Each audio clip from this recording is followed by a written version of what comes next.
Boxer Spencer, how's it going, bro? Felix and Graham Little, the man of insults and compliments at the same time. The man that will be very lucky to live his life for very long by saying, you're pretty good looking for an ugly person, or something like that. These are his compliments. They're kind of loaded. How you doing there, Blake? Yeah, good to see you there, Boxer. I'm glad you're doing well, man.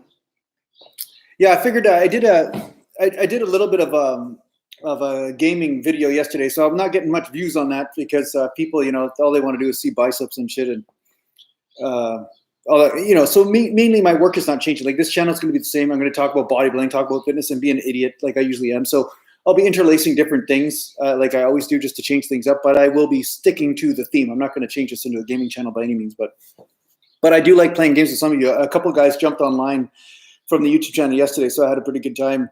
What was the guy's name? Oh, God. It's not that I can't remember him. It's just that all of a sudden his screen name is eluding me. I don't know why. But anyway, it was pretty fun. I was having a pretty good time.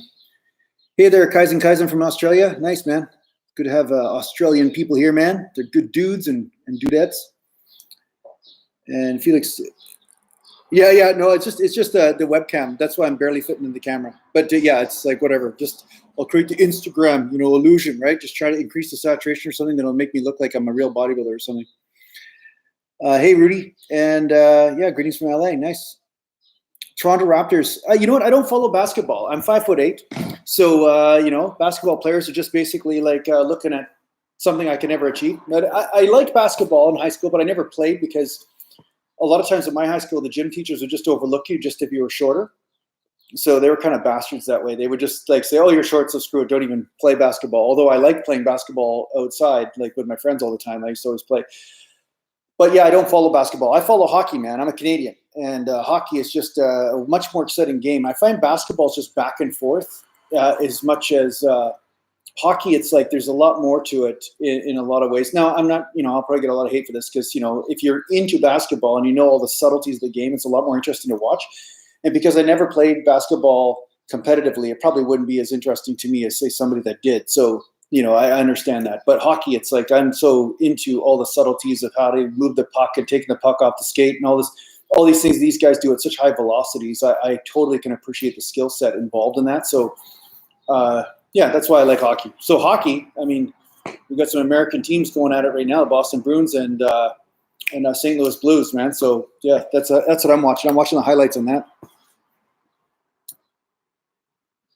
Yeah, Blake, I'm not one of those short guys. I think sometimes short guys play basketball better. Yeah, I'm not one of those short guys that played it better. Yeah. Yeah, hey there, MMA. Nice to see you there, big guy. Yeah, no, I'm just doing a couple live things. I didn't feel like doing much video editing today. I got lots of footage of me walking around and doing different day in the life type stuff along with talking about a certain subject. So I'm trying to just, refresh my own creativity around this YouTube channel. So sometimes doing an extra live chat here and there too also gets me more engaged with you guys too. And I like to talk to you and find out exactly what it is you want to see and what you're enjoying, and see what's going on in the community here. Like I said in the beginning, I've been playing on PlayStation 4 with some of you guys. A couple of you have been jumping on there and adding me as a friend. I'm PlayStation 4 Natural Gallant. That's my name. So pretty easy to follow, pretty easy to find me. And so it's a pretty casual sort of thing. So I might be putting some of those video game footages as well in there. If there's some funny moments or whatever, I'll use some of those clips and stuff too if I'm playing with somebody, and then I'll just put it on the YouTube channel just for a laugh or something. So, but don't worry, I'll still be talking about muscles and all the stuff that's so important to you guys. So I'll still do that. Don't worry. Hi from Chile. Nice. Yeah, okay, Metal Man, you played hockey and still have your teeth. Yeah, okay, so the difference is, Metal Man, I didn't play junior A hockey, like as far as like competitive on that level where you basically go to pro and everything like that. I played just men's league hockey. I played as a kid, and then I started to relearn how to play when I was about 30 years old, and that's where I dislocated my shoulder because I was, obviously 120 pounds heavier because I was fully grown man, plus bodybuilding and everything, instead of being 12 years old playing hockey on the ice. And when I started playing, I was relearning how to skate, all that kind of stuff. So I was always smart, though. I wore a cage where you get made fun of. People like, oh, nice bird cage, and they call you all sorts of names and stuff like that because you're not necessarily playing like a man and making sure that you might lose an eye from a puck in the eye or something like that. But I was like, screw this, man. I'm not gonna just take a chance of just losing my teeth just for the sake of somebody high sticking me in the face or something like that by mistake or taking a puck. Because I saw a guy like he was just standing in front of the net. Trying to block the goalie, to keep him from seeing the shot that's going to come from the point, and the puck rose up, and it happened so fast he didn't have any chance of getting out of the way. He just turned his head and just went douche and just knocked all his teeth out of the bottom. So I was like, you know what? I'm always wearing a cage there. I don't give a shit who's making fun of me, and that's the thing. Common sense has to outweigh ego, and it works the same way in the gym, and that's the way it was with hockey, and that's why I kept my teeth. Otherwise, there's lots of times I got hit in the face with a stick, and I would have lost, like something would happen. I mean, it's stitches or something. So, yeah. Graham Little, you could be the enforcer. Funny thing is, though, fighting on the ice is much different than fighting in real life, first of all. You need to have good shoulders. You don't want them popping out because most of the fighting on the ice is your arms extended out and you have to balance and stuff. So if you're a shorter guy, it's a little bit harder, although I've seen some pretty tough short guys out there. But what I would do is just grab a guy around the legs and then throw a couple shots up there when he couldn't actually, extend his arms and stuff. So when I did get in fights, that's what I would be doing. I'd try to have to pull the guy closer to me. Usually, though, my forearm grip is so strong, I tear the jerseys right off the guys. So I've been in a few fights, and that's usually what happens. And I just, like, once I got a grip on something, it's like a person doesn't have any chance, like the fabric can't take it. So yeah, I mean, that's my claim to fame. I'm good at ripping jerseys, man.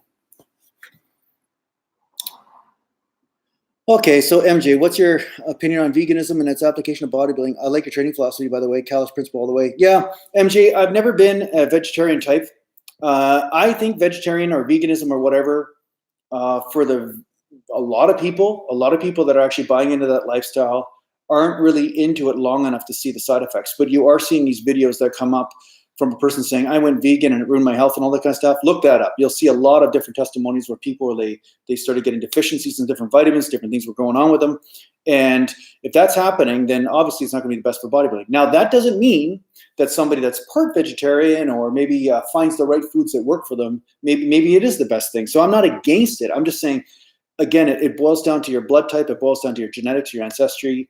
And one thing's for sure, though, once you start cutting out a lot of different types of foods, you're going to have less diversity. So you're going to have a higher instance of deficiencies, higher instance of certain vitamin deficiencies or mineral deficiencies and things that can happen. So you want to basically really do your research in that way if you're going to start limiting food so much, especially like, say, for instance, liver's like a massive source of iron, massive source of beta carotene, like all these different types of minerals if you eat liver, right? Beef liver, chicken liver, whatever, cod liver. So if you cut all that stuff out, then you're gonna have to find a way to get it from vegetables. And then the big argument from the vegan community is like, oh, it's everything. The animals get it. The animals can get it out of their food. It's like, well, you know what? The animals have 4 fucking stomachs, right? It's totally different. I mean, when you have 4 stomachs, it's a little bit easier to digest stuff and to cook it for long periods of time, I mean, cows are burping up stuff and re-chewing it over and over again. So they have different stomachs, different digestive system, different enzymes to actually break apart the protein and stuff and actually access different minerals and substances from the food. So you have to take this stuff into account. So again, it all boils down to this mind thing. People take an idea and they try to apply it to their life instead of go by feel. Go by the results. Go by, are you stronger? Do you have more endurance? Do you feel better? Is your skin getting all dry? Like, what's going on with your body? And then from there, you can make a better decision. But as a general rule, I would say it's not a great starting point for most bodybuilders. That's definitely what I would say. Every single live chat, I get somebody asking about intermittent fasting. Every single live chat, I get it 3 or 4 times. It's like just annoying almost. I mean, nothing against you, Paul. Nothing against you, but it's like people are obsessed with these fads and stuff. Man, it's like, all I can tell you right now is that everything is a fucking fad. Just stick to the basics. That's all I'm going to say. Go to the basics. Screw the fad stuff. Yeah, there's research here that sometimes says, okay, maybe it's good or whatever. But I'm going to tell you right now, if I fasted for, like, some guys are fasting for 12 hours or 16 hours and then eating within a period of time, and that doesn't work for me. It doesn't work. All that would happen is my muscles just are flatter. And sure, you might lose some body fat at first. Maybe you lose some weight too, because you're just eating less calories in some cases. Maybe you're losing water retention possibly. You know, that's a possibility. But I don't really think it's a great way to have ideal circumstance. Like most athletes of elite levels are not doing intermittent fasting to get to the results. Yeah, Zach, animals eat animals and we're animals, right? Yeah, exactly. I mean, the thing is, the hard part I have with veganism is that there's such a philosophy around it where you're a good person or you're really spiritual if you're a vegan, otherwise you're an asshole. Like that's the stuff that I really have a hard time with. That's why I can't really stand that community, because they're fanatics in another way. I can't stand the fanatics of the world where they say everything has to be this way, but it goes against common sense for an individual. So, a lot of times, you know, people say, "Oh, I just love my cat." Well, your cat just killed 7 birds in the last week. I mean, but you love your cat. But I'm an asshole because I ate some eggs or something. Like they say, "Oh, but you have a choice." Well, maybe I don't have a choice. Maybe that's the only thing my body really absorbs well. That's the only time I feel well. So I'm going to basically feel sick and nauseated, and my blood sugar going to be all up and down if I eat like a vegan. Like that makes more sense. But it's like people would rather you suffer, or rather your health suffer for their belief systems. And that's where I can't stand these belief systems of the world, when they start to enslave other people and say, no, you deserve to suffer because you got to live my way, right? It's just not right. Drinking a protein shake here. I'm staying alive, man. I'm staying alive. Protein shake. Yeah. It's because the ma'am. Yeah, the ma'am. What was that? Mountain. I can't even remember what I said. MAM training, but it was like something mountain training or something like that. Anyway, what was MAM training? Somebody tell me. Somebody put that. My head looks small just because the video. See, watch. I can look like a Beetlejuice. So look at this. Beetlejuice, right? And then if I put my head like this, it looks really big. It's just a webcam. Yeah, MMA was some quick protein snacks that I consume on the run. I have beef jerky. Smoked salmon is actually unbelievable. I love that. Like smoked salmon's great, like in a package or something like that. Protein shakes, of course, that's something that you can do. And it depends what type of diet you're on. The one thing about diet, like say you're on a higher fat or medium fat diet and high protein, you can use nuts and seeds and things like that as well on the go. Well, the only problem is that there is a lot of fat from that too. So you will notice that you're starting to gain a little bit of weight, or maybe not lose any body fat, or even maintain your body fat percentage if you start eating that stuff too much, because they're so calorie dense. But they're good food to stabilize your blood sugar. So I'm going to be showing you a protein bar that I use right now. It's a vegan protein bar, funny enough, but I'm not vegan. But it does have 15 grams of protein, and it does have some fat, and does have some sugar in there. But in a pinch, or maybe I use it as my carb for the day, I'll have a couple of those bars a day in between meals. But most of my meals are bison, chicken, and say lamb right now and stuff like that. I'm eating like that kind of stable sort of archetype basically for 4 or 5 meals a day, and I'll throw a bar or two in and a protein shake or something. So I'm starting to feel pretty good. I'm starting to notice some results in the last week or so, because I was off my training regime as far as for nutrition for quite a while there, for about 2 or 3 months. I was still eating moderately healthy, but I wasn't worried about whether I was going off the rails as far as having a bunch of cod livers or crackers or something like that. So my body's one of those bodies that really responds to when I have a lower amount of fat and I really stick more to the protein and just a little bit of carbs or something like that. It seems like my body really responds well to that for some reason. Yeah. What are my thoughts on women bodybuilding? I think women training is great. I mean, if you're talking about IFBB bodybuilding and stuff like that, I think I can't stand it, to tell you the truth. I can't stand the women's fitness either. I mean, I can't stand the IFBB bodybuilding in a lot of ways. I mean, it's just really glorified drug use, and that's why I'm all about natural bodybuilding. Now, some of the people in that industry are beautiful people. They're such great people and everything like that. But the thing that kept me as a natural bodybuilder my whole life was that I was like, I don't want to be married to a substance where my elation or my feeling and my fulfillment in my physical body is related to this one substance that I must obtain every single day or every single week or whatever, right? I didn't want to have that condition imposed upon me. Like the human body has enough conditions. I mean, we need water, we need enough protein, we need our diet to be in check. But once you start throwing in those substances that they use, and then the side effects and the other stuff that goes along with it, it just seems like there's something false about it, something not real, right? So, yeah, I mean, the bodybuilding industry is really sick in a lot of ways, and I don't really have much respect for it, right? So This is another video I want to do something about, because there are a lot of people that in the comments, they'll say that I'm an idiot because they know such and such that trains a certain way and he gets away with it.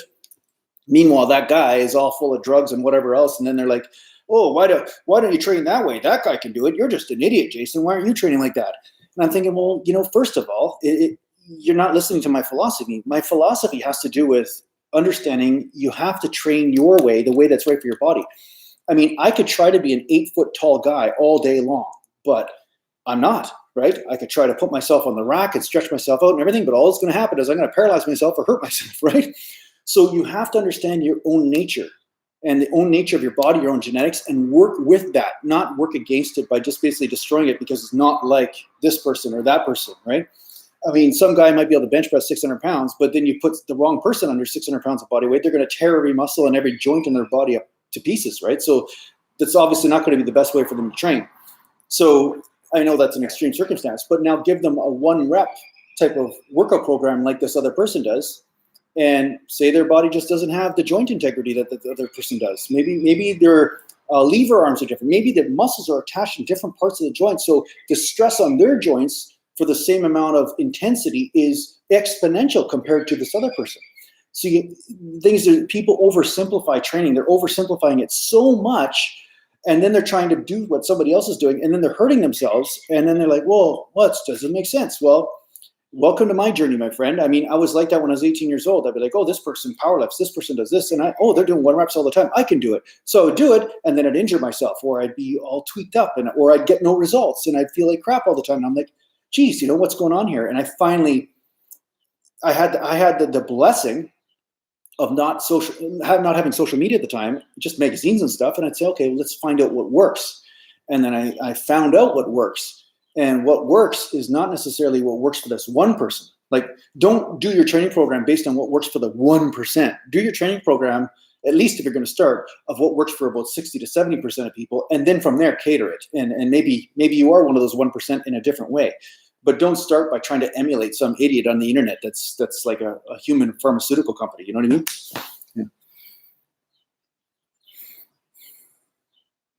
Okay, let me see here. Jackson Price, what's my best deadlift?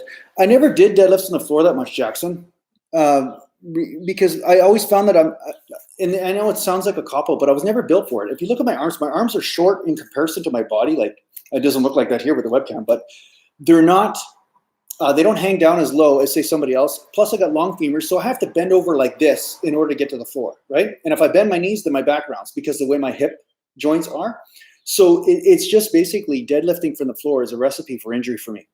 Now, I got to 455 for sets of 4 or 5 reps or whatever like that, but it was never something that felt right. It always felt like I had a traumatic car accident in the lower back ligaments and stuff. And then it would kill my leg training because then squatting, the lower back was even more of a weak link than it already was because it was already tired from deadlifts and stuff. So I found that deadlifting heavy was not a productive way for me to use my body. I found it was just more destructive than anything.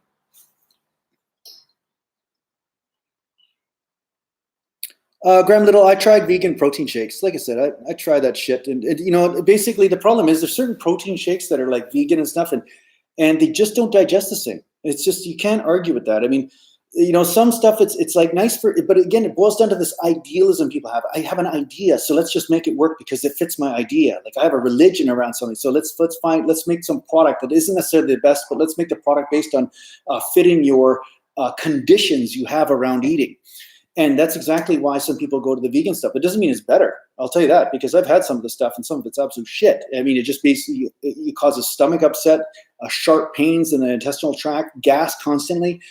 That's not always the best thing. Now, that doesn't mean they're all like that, but I have had some protein shakes that taste okay. But I find whey protein still the best thing for me. I mean, if I get the right brand of whey protein, I find that I feel different. My muscles feel fuller. There is a difference. So what do I do for cardio? I talk to you right now in a live chat. That's about it.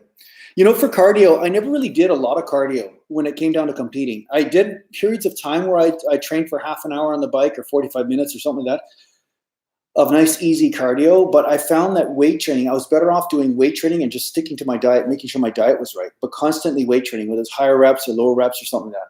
So I do lots of higher rep sets with legs and stuff. So that sometimes will almost work like cardio. It's more like, intense sort of high intensity cardio, I guess you could say, because the sets last a minute to 2 minutes long. But yeah, I'm not doing a lot of cardio. I just ride the bike here and there and stuff like that. But I really depend on my higher rep training to get cardio if I do. It's not really cardio, but it's closer to it anyway.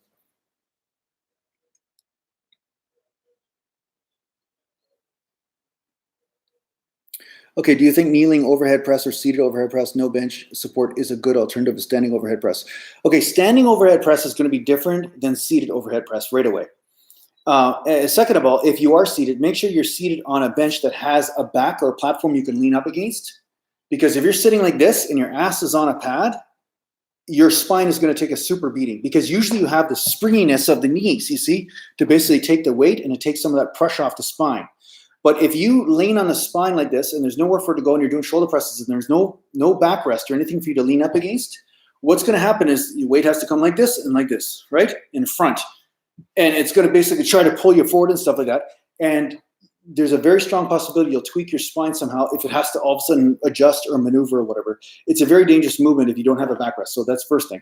Second thing, I wouldn't recommend kneeling on your knees. You're going to develop a bursitis in your kneecap, because if you rub that kneecap on the floor long enough as you're doing shoulder presses with extra weight, you're going to get bursitis. That's why a lot of carpet layers and guys that are running tiles and stuff like that, like say they're laying tiles, they use those knee pads.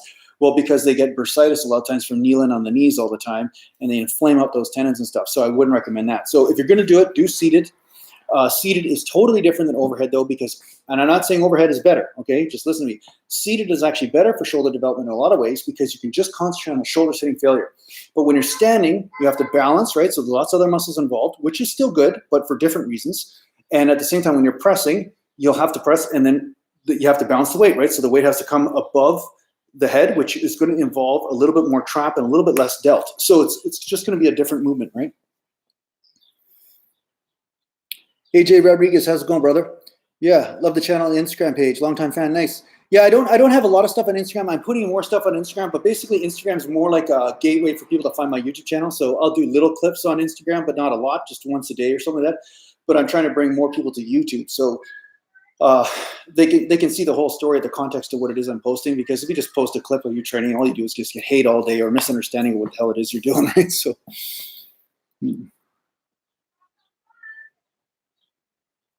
Okay. How do I, okay, let me just see this. How do I feel about the Natty Verified test on YouTube? I don't even know anything about this stuff. I'm not even paying attention to it. The bottom line is that I've taken so many tests in my life, and still I have people doubting me. So why the fuck am I going to take another test? Honestly, it's just like, there's all these people out there that are just looking to enslave you to say, oh, do this now. No, do this. Now do this. Now do this. Okay, did you do this? It's like, it's just stupid. And then half the time, the people that are running tests like this are people that are really jealous about somebody that has more development than them. So there's like, I remember seeing these channels on there talking about somebody with a different body mass index than them. If it was too high or something like that, then like, oh, that person can be natural. It's like, no, you just don't know how to train, or your genetics are shit. I mean, they just embrace that. But don't just call somebody not natural just because they're better than you. I mean, that's just like, anyway, there's just a lot of butthurt, little jealous little women acting as men on the internet, and the women are tougher than men in 99% of the cases. And I don't think the women would be actually doing this kind of thing, but we got these little weaselly type men on the internet that just can't stand somebody being better than them. Instead of actually just celebrating somebody for their accomplishment and saying, oh, how can I actually be a part of that? How can I learn from that? They're looking at a way that they can separate from it because they're just pissed off about it. It's almost like a way of not having to be accountable to your own goals or achieving them or something. I don't know. So I don't know. It's like 3-year-olds. 3-year-olds are everywhere right now on social media. It's crazy. I wish I could put everybody back in 1984 all over again, just for about 6 months. They have to go to high school or whatever it is, and then live that life for a bit, and just maybe even 1940, and see how far their attitudes get them. And then we'll talk after they come out of that. We'll just create a time machine, a Gallantian time machine, put them back there, and then they come back. They'll probably be a lot nicer people, I have to say, because we're in a world of people, like, they can just say whatever they want, accuse everybody, have temper tantrums, and somehow they're getting their way. But way back in the day, you wouldn't get your way. You just get beat up or something. It's totally different.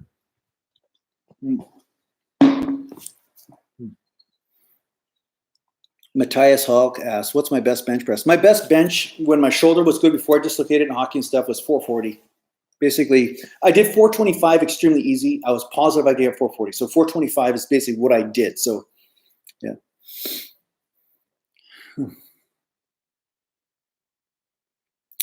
Yeah, Graham, if you find that regular whey protein is giving you acne, it might be the name brand that's giving you, or maybe you have a sensitivity to whey protein. That's definitely legit. That could be definitely a legit thing. So good for you for finding your way in that. So I'm 100% on board with that once again.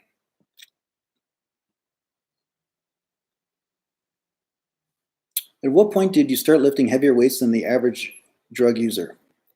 I don't know. What's the average drug user lift? I have no idea. I don't know. I don't even know how to answer that question, honestly. Okay. Lion of God, do you consider yourself as an elite natural, or would you say you had average genetics?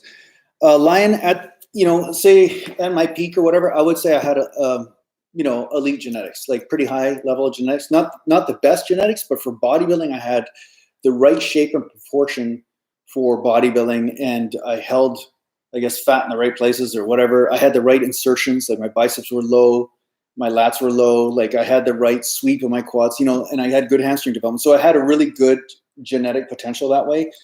Once I had been training for 5 or 6 years, that was starting to come out.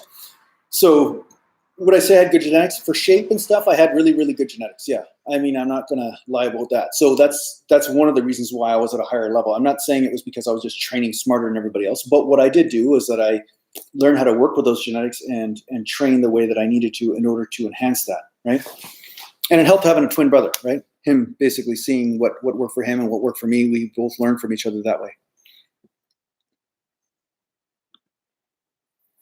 Okay, so Andrew Rowe, how's it going, brother? Andrew's a Patreon supporter, so thanks for giving me another $10 here.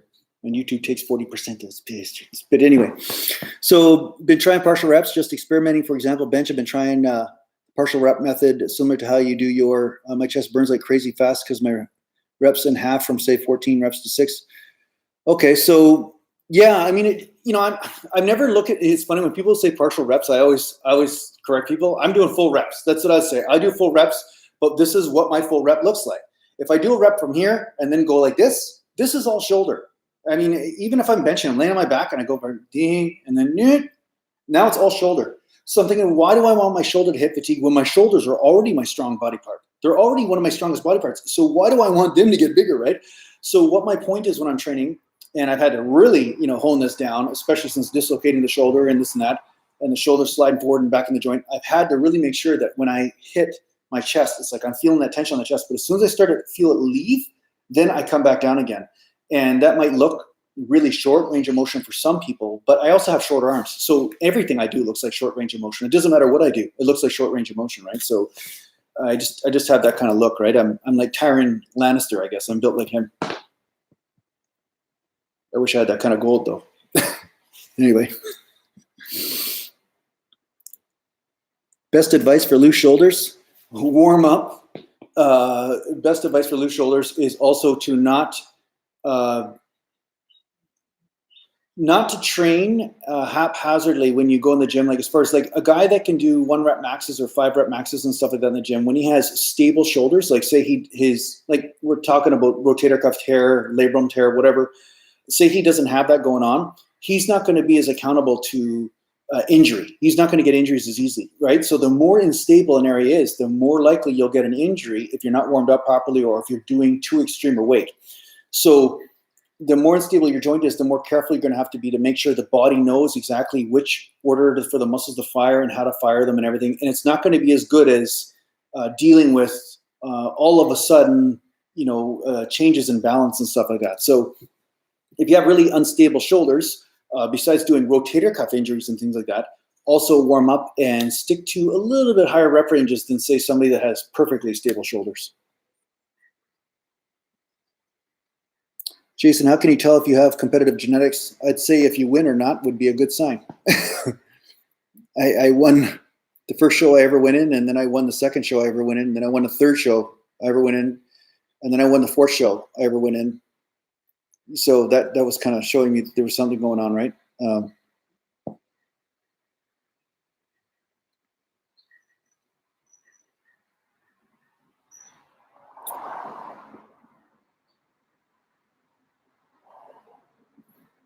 Okay, John Williams, I have limited weights. Can I increase my muscle size by increasing my amount of reps? Yeah, to a point you can. Yeah, I'd say up to 50 reps, 60 reps, 70 reps. In some muscle groups, they will respond to that. For the most part, I'd say up to 40 reps or so is, that's when you're getting to, the higher level of whether you're going to gain muscle mass from it or not.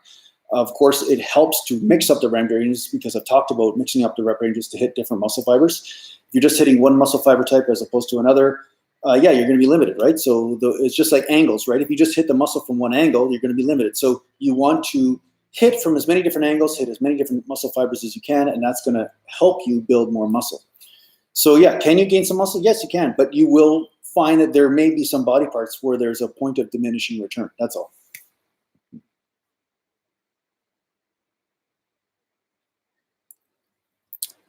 Francis Drake, in order for T-bar row, do you think I should use 45-pound plates or smaller, and what would be the best back angle to perform them?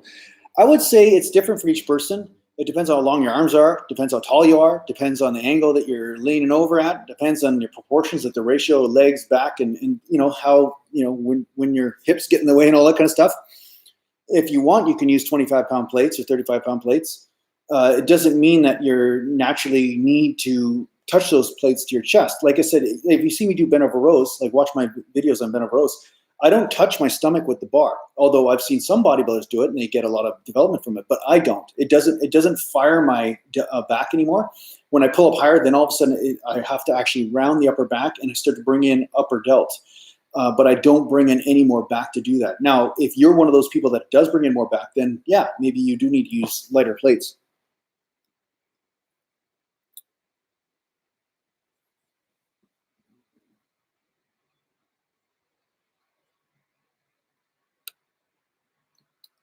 Oh, you're so nice, optimistically cynical. Sorry, guys, I'm just banning a fucking idiot. Yeah, there's a lot of idiots on the internet these days, man.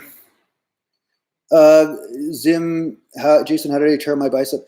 Watch my video on injuries I've had. So watch my videos, guys. Everybody on this chat right now, this is your freaking homework, okay? Otherwise, you're going to get smacked, okay? Watch all the videos. I got 500 of them. I talk about everything. You'll know everything there is to know about what I'm sharing on this channel if you watch the videos.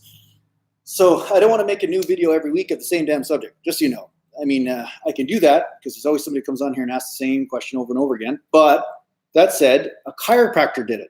He didn't know that I could overextend my arm because of a broken arm when I was little. And at the same time, he insisted that I not listen to my own advice.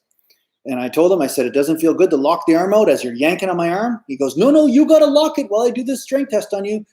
I'll test if your neck's out or not. I said, no, it doesn't feel right. It feels like the pressure's in the wrong spot. He goes, no, trust me, I'm a doctor. Famous last words, of course. I said, okay, lock my arm, resisted, and then he yanked on my arm and then partially tore it. So this is what happens when you don't listen to yourself. This is what happens when you don't listen to your own guidance. And this is why this channel is about you learning how to do that and not listening to the freaking idiots on YouTube and Instagram, because there's a lot of them. I'm telling you, there's so many. There's some really great guys too. There is some great guys, but there's so many people out there that are like, they're like in kindergarten, and they think just because this one thing worked for them that it works for everybody. Meanwhile, they haven't done their experiment long enough to see the futility or the bullshit around it, right? About, it's kind of like somebody saying, hey, I jumped out of a moving car and I survived. And then they're telling everybody else to do the same thing. Well, jump out of a moving car enough times and eventually you're going to get splattered, right? You're going to get splattered. So this is the thing. Once you conduct an experiment for a long enough period of time, you will see certain trends and you'll see what works and what doesn't. And the only thing that will save your butt is if you can hone this awareness within you to find what is right for you. And you'll injure yourself. You'll tweak things. But if you can tweak things just subtly rather than explosively, then you will start to hone this awareness inside you. And then from there, you will start to get a better idea of what's right for you. And you'll be able to have a better idea of the feeling of what feels like grinding the joints to dust and what feels like working the muscles hard, and that kind of thing. You'll get a better sense. So that's really what I'm helping you develop. I'm not helping you develop like a dogmatic approach to how you should train. It's more about how you should train in any one moment for you, right?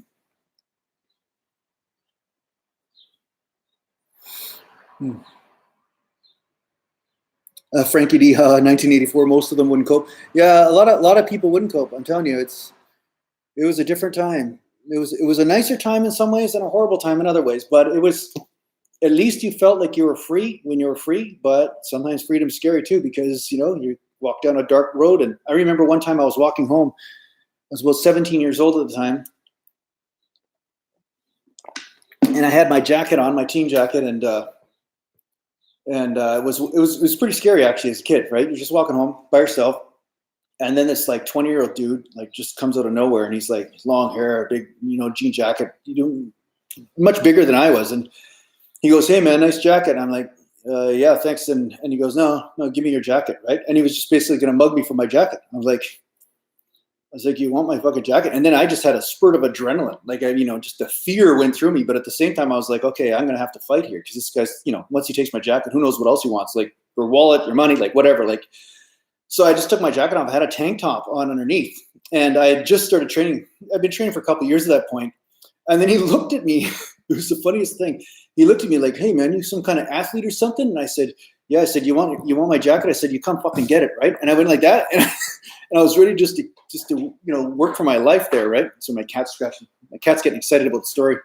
So it was a funny experience. But back then, you know, like if I would have had a cell phone, "Hey, mom, come get me," you know, like Facebook, "I can't believe I'm going to film you beat me up." You know what I mean? Like you had that kind of protection, right? That big brother's watching thing. But yeah, back then you didn't have it. I mean, it was like if I got beat up, I would have been on the side of the street, maybe dead or whatever. Nobody would have known for a day or so or a few hours until somebody found me, right? So it was a different time. It was a different time. But you wouldn't be able to go down the street and just say to anybody like, "Hey, you, this and that," whatever, some sort of racist remark or whatever, and then think that you're not going to get some sort of repercussion, right? Whereas nowadays, people talk all they want. They're like, "It's just words. Who cares?" Right? It's like, well, it depends on what neighborhood you grew up in, right?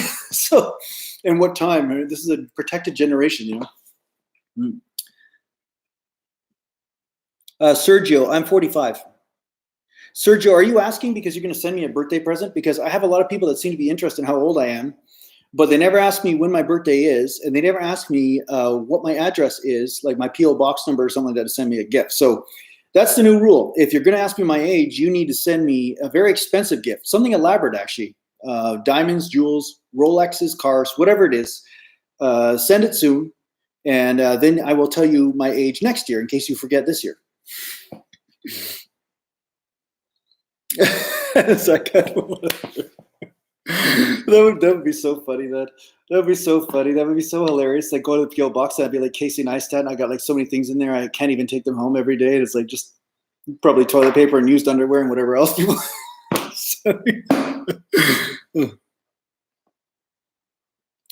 Okay, Jurgil Castriotti. Sorry if I'm pronouncing your name wrong.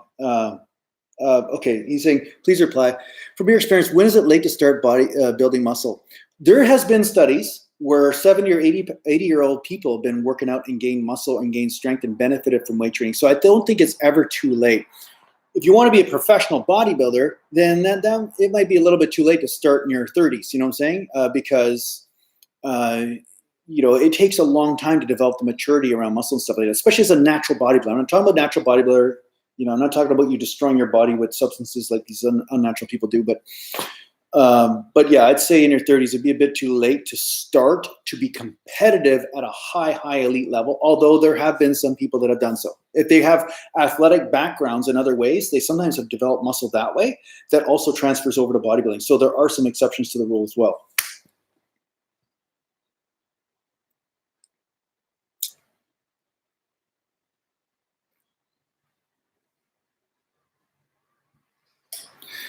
Okay, line of God, just curious. Jay Cutler used to get crazy with heavy T-bar rows for using slightly upright angle. What are your thoughts on using this lift to develop a massive back? Well, the thing is that if you look at the way I bent over row, line of God, and thanks for being here again. You're always a positive influence on this channel, so shout out to you, brother. And but what I'm going to say is when you're doing an up like a T-bar, because you see the angle, right, of the weight or the tension is like this. It's not like straight up and down. But basically, it forces you to pull more on an angle to the waist, right? So that's a T-bar. Now, with bent over row, that's why I stay more like this. So that way I'm pulling to the waist. I'm actually pulling on an angle. I'm not pulling straight up and down. And I'm pulling and using almost like the shoulder as a lever to pull that there to get back development. So in that way, that's how the T-bar row helps you with your back development. It trains you to use your lat instead of your bicep. Now, that doesn't mean I don't see people with the T-bar all the time just trying to pull with the bicep. They just, compensate and they start pulling like this instead of like this, right?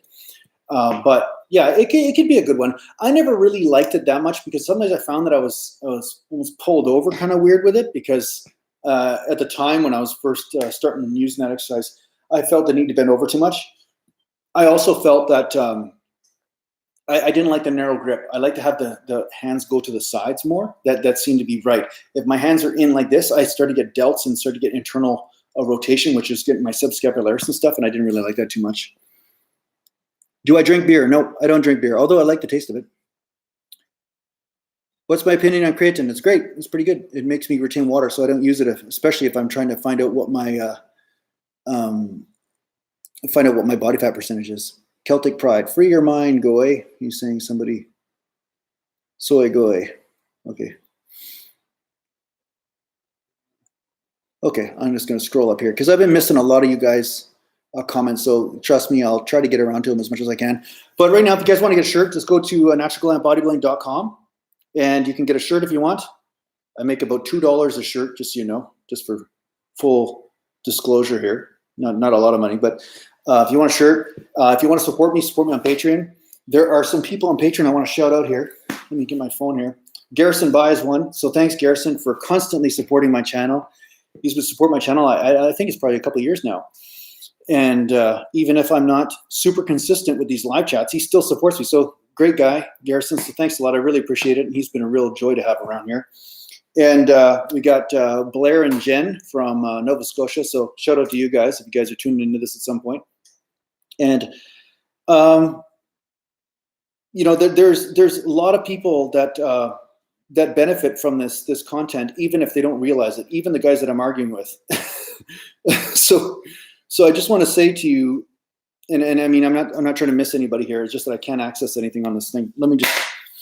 I don't want to miss anybody on my Patreon here, guys. So just give me a second here, because you know what? I really appreciate the people that are supporting this channel.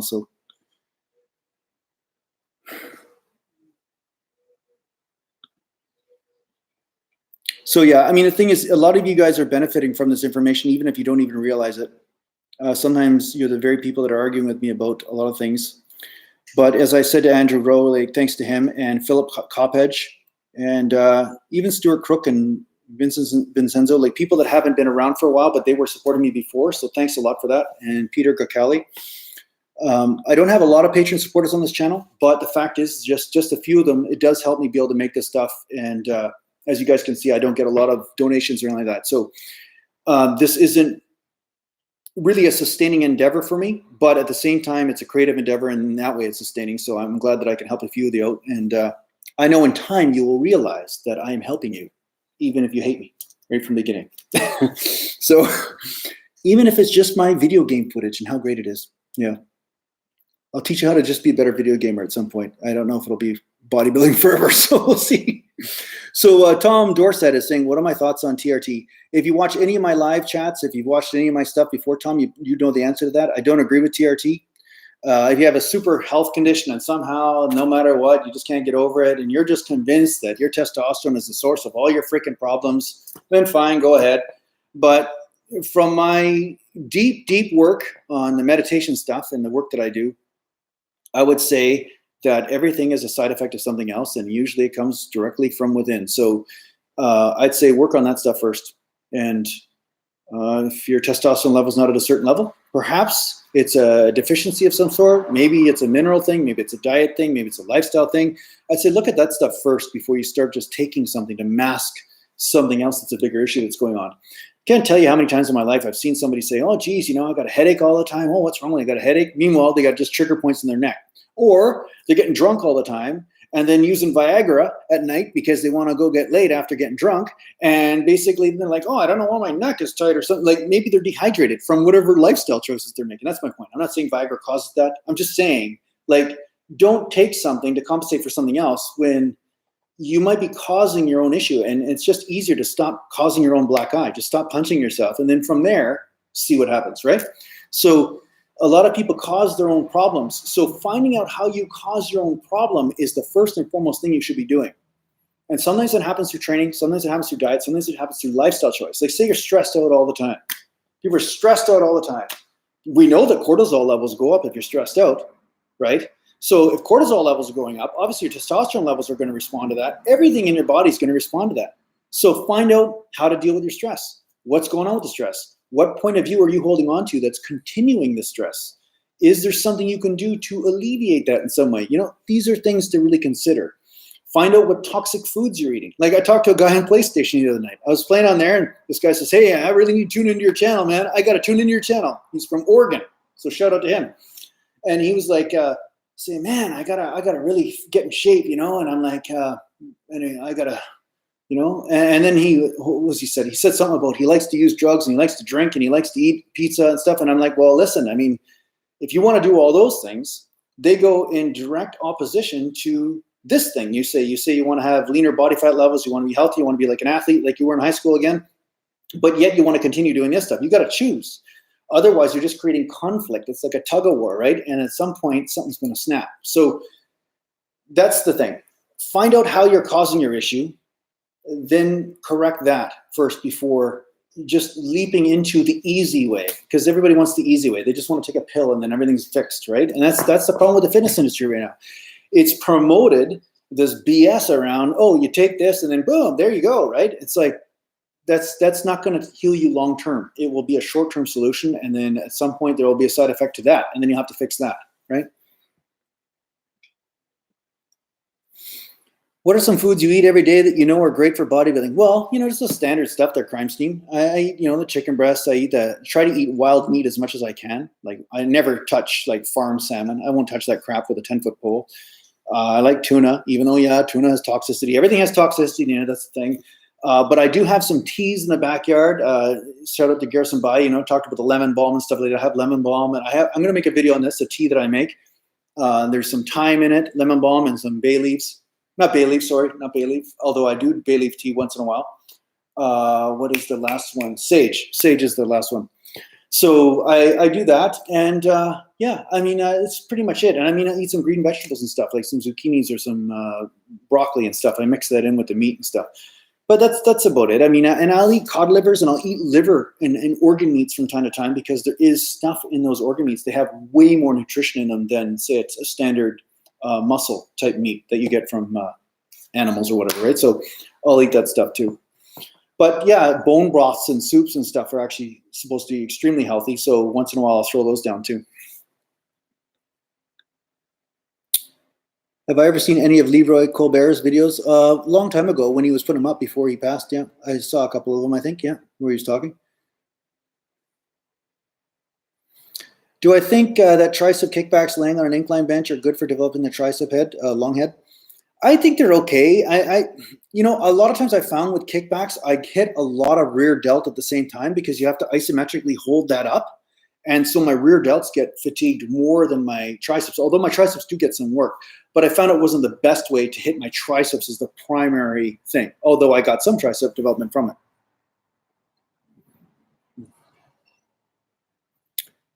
Okay, let me just scroll up here. The crazy man from Ireland, I missed 2 of his questions. Yeah, you guys don't have any idea how many questions I get on here. It's pretty tough to find them all. Okay, I found...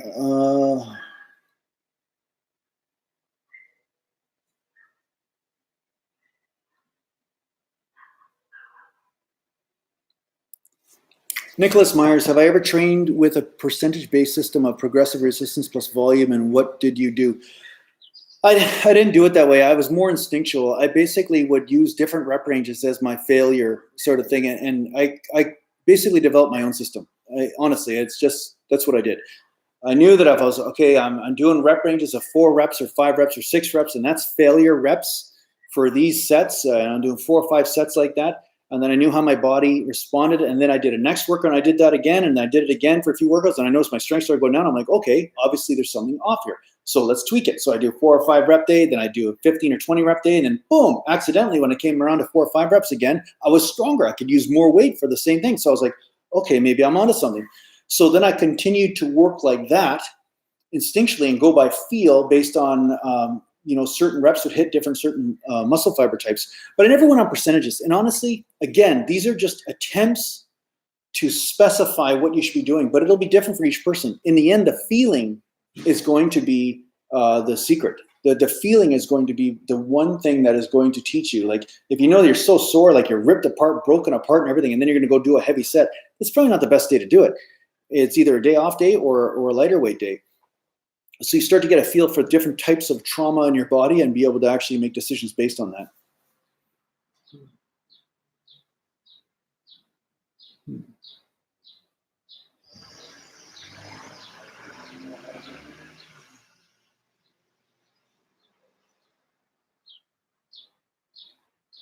Okay, let me just roll down here. I've been up at the top here. Okay, Donald Creech, Leroy Colbert is big on DHEA supplementation. Your thoughts? I've been trying that for the last few weeks. I don't supplement DHEA. I never have. It was illegal in natural bodybuilding and still is. So that's why I never use that. It's still a precursor. And I wouldn't say it's in the same category as androstenedione and those things, but it's kind of borderline. So do I think it's the end of the world if you use that substance? Well, there seems to be some good research supporting it being healthy and stuff, but it's not a natural substance. So it's not natural. Yeah.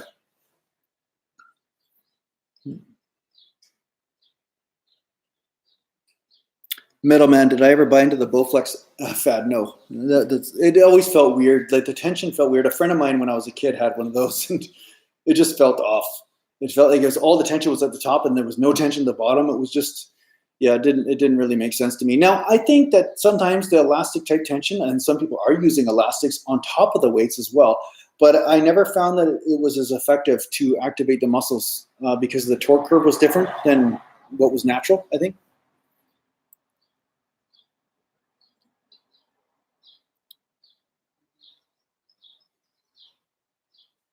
Okay, what are my thoughts on dumbbell pullover across the bench for back development? That's okay for lats. It's okay for activating lats. It's no longer like dumbbell pullovers aren't really great for me anymore because of the dislocating shoulder issue that I have. It doesn't mean that I don't do them here and there, but I found that it's not the best I find for activating my lats. I find that I want the tension more, like say my hands are like this. I want the tension more towards my palm here instead of like this. I want the tension more in this area in order to really hit the lat for me and maybe down here. But when it's up here like this and I have to keep the elbows in, it's not, I find the tension goes up in here a little bit more. So I don't find it quite as effective. So I don't do a lot of dumbbell pullovers. Sometimes I do it as a finisher just to kind of get a stretch or something, but it was never one that I really concentrate on mainly, right? But after dislocating the shoulder, it just became more of a useless exercise for me.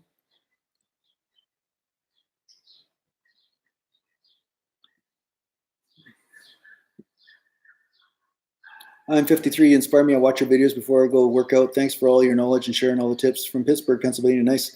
Yeah, thanks, man. Thanks for showing up, but thanks for watching my stuff and Mountain.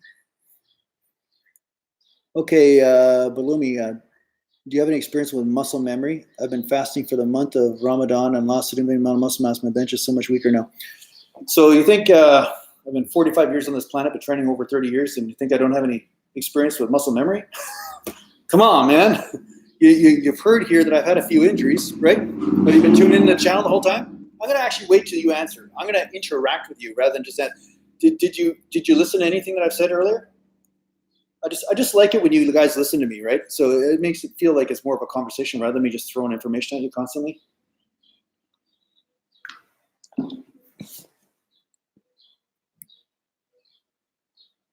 Do I prefer to train on a full stomach or do I train faster? I train with a little bit of food in my stomach, a tiny bit, because otherwise I get too hungry too fast.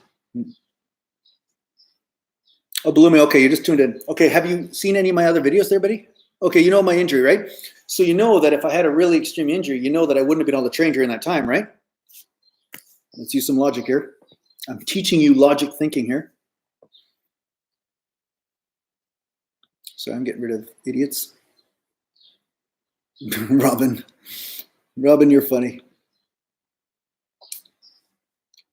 Okay. This is great, laughing your ass off. Okay, good, Blummy. Okay, so you understand my point? So you just answered your own question, right? Did you get the answer?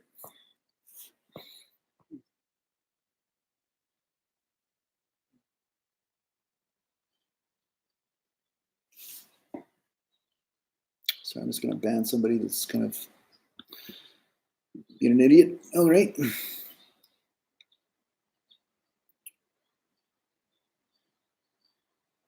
There you go, below me. Good job. Good job. Good job. All right. See, I teach you how to think. We got to teach you how to think. Teach you how to use your logic instead of buying into worry, right? Because what most people do is they buy into worry. And even though they know the answer, in here they know the answer, but they choose to buy into the worry or the suffering or something that's driving the question. You see what I'm saying? So I'm going to get all matrix on you right now. But this is really true stuff. Because that doubt in your mind and that worry in your mind is not causing you to look at the situation as it is and to really see it with wisdom, right? You logically just totally figured out the answer to your own question right now. You just actually figured out, you're like, wow, Jason has muscle now, and he was injured before where he couldn't train and he gained his muscle back. So obviously muscle memory is a thing. It actually does exist. So he's had experience with that. But your worry didn't allow you to see that before, you see? So you want to become free of this suffering. This is why when you are free of your own ego or your own suffering or your own emotional pain around stuff, you start to become more clear and you'll be able to make better decisions. And that's why YouTube fitness and Instagram fitness and stuff like that is a lot of people are having a lot of trouble because they have so much insecurity, and that's what's driving their actions, and that's why they're getting broken or things are happening that are not necessarily in alignment with them. So that's what I'm here to do. So yeah, I hope that helps you there, buddy. So don't worry, man. Ramadan, it's yeah, you went through your thing and whatever, and yeah, you're basically going to lose some muscle, but you'll gain it right back. I mean, you don't want to be starving yourself for a long periods of time all the time. I mean, it's just going to make it harder for you to make gains and stuff, but yeah, don't worry, you're going to gain stuff back. Yeah, below me, that's, and ironically, below me, that's exactly why people do spiritual disciplines like Ramadan and stuff, is because when you fast, you're forced to actually feel stuff. So guess what? You might have been cleansing out some worry from that. You know, you're sitting there, you have all these cravings and urges and all this stuff moving through you, and you're forced to be conscious of that. That's what these breaks in life are for. It's almost like a meditative moment where you're forced to feel and see stuff that's going on. That's usually the platform or the foundation of where you are acting from. So I know this seems like not related to bodybuilding, guys, but this is very related to anything that goes on in your body. And if you are having stress move through the body and you're not a master of that, it is going to hinder your ability to heal and hinder your ability to accomplish with the physical body. Yeah. Siraj Singh, yeah, you can ask me something there, big guy. Yeah, below me, I have another YouTube channel called Jason J. Gallant, and it has nothing to do with religion or anything, but it has to do with meditation, and I teach different mantras on there too. Some are Buddhist, some are Hindu, some are, you know, whatever, but you might get some from that too, because, yeah, man, it's just, in the end, all you're here for is to play a bunch of games. Like I had some guy on the, you know, I'm going to say he was an idiot. I mean, he might be a very nice guy, but he was being a bit of a jerk. Okay. And he was saying, when I put up the video game footage, right, the gameplay, he said, oh, video games are for children, right? And I'm like, you know, as a human being, if more people on this planet just played, instead of taking stuff so seriously, I think we'd have a lot better of a planet to live on. I think if people didn't take their freaking lawn so seriously, they didn't take their ego so seriously, they didn't take everything so damn seriously, we'd all get along a lot better and have a lot more fun, right? I mean, we just play and discover what happens. So this person said video games are just for children. It's like, well, no, I mean, that's like saying all games are just for children. But we know adults play games all the time. They play sports, they play the business game, they play the relationship game sometimes. Sometimes they play the game of going out with their friends and who can look the best. So we're always playing games. It's just a matter, are the games coming from a place of happiness or not? And are they just a joyful expression of your pleasure of life? You know, there's nothing wrong with that. I mean, they're not, as long as they're not hurting anybody, right? Why not?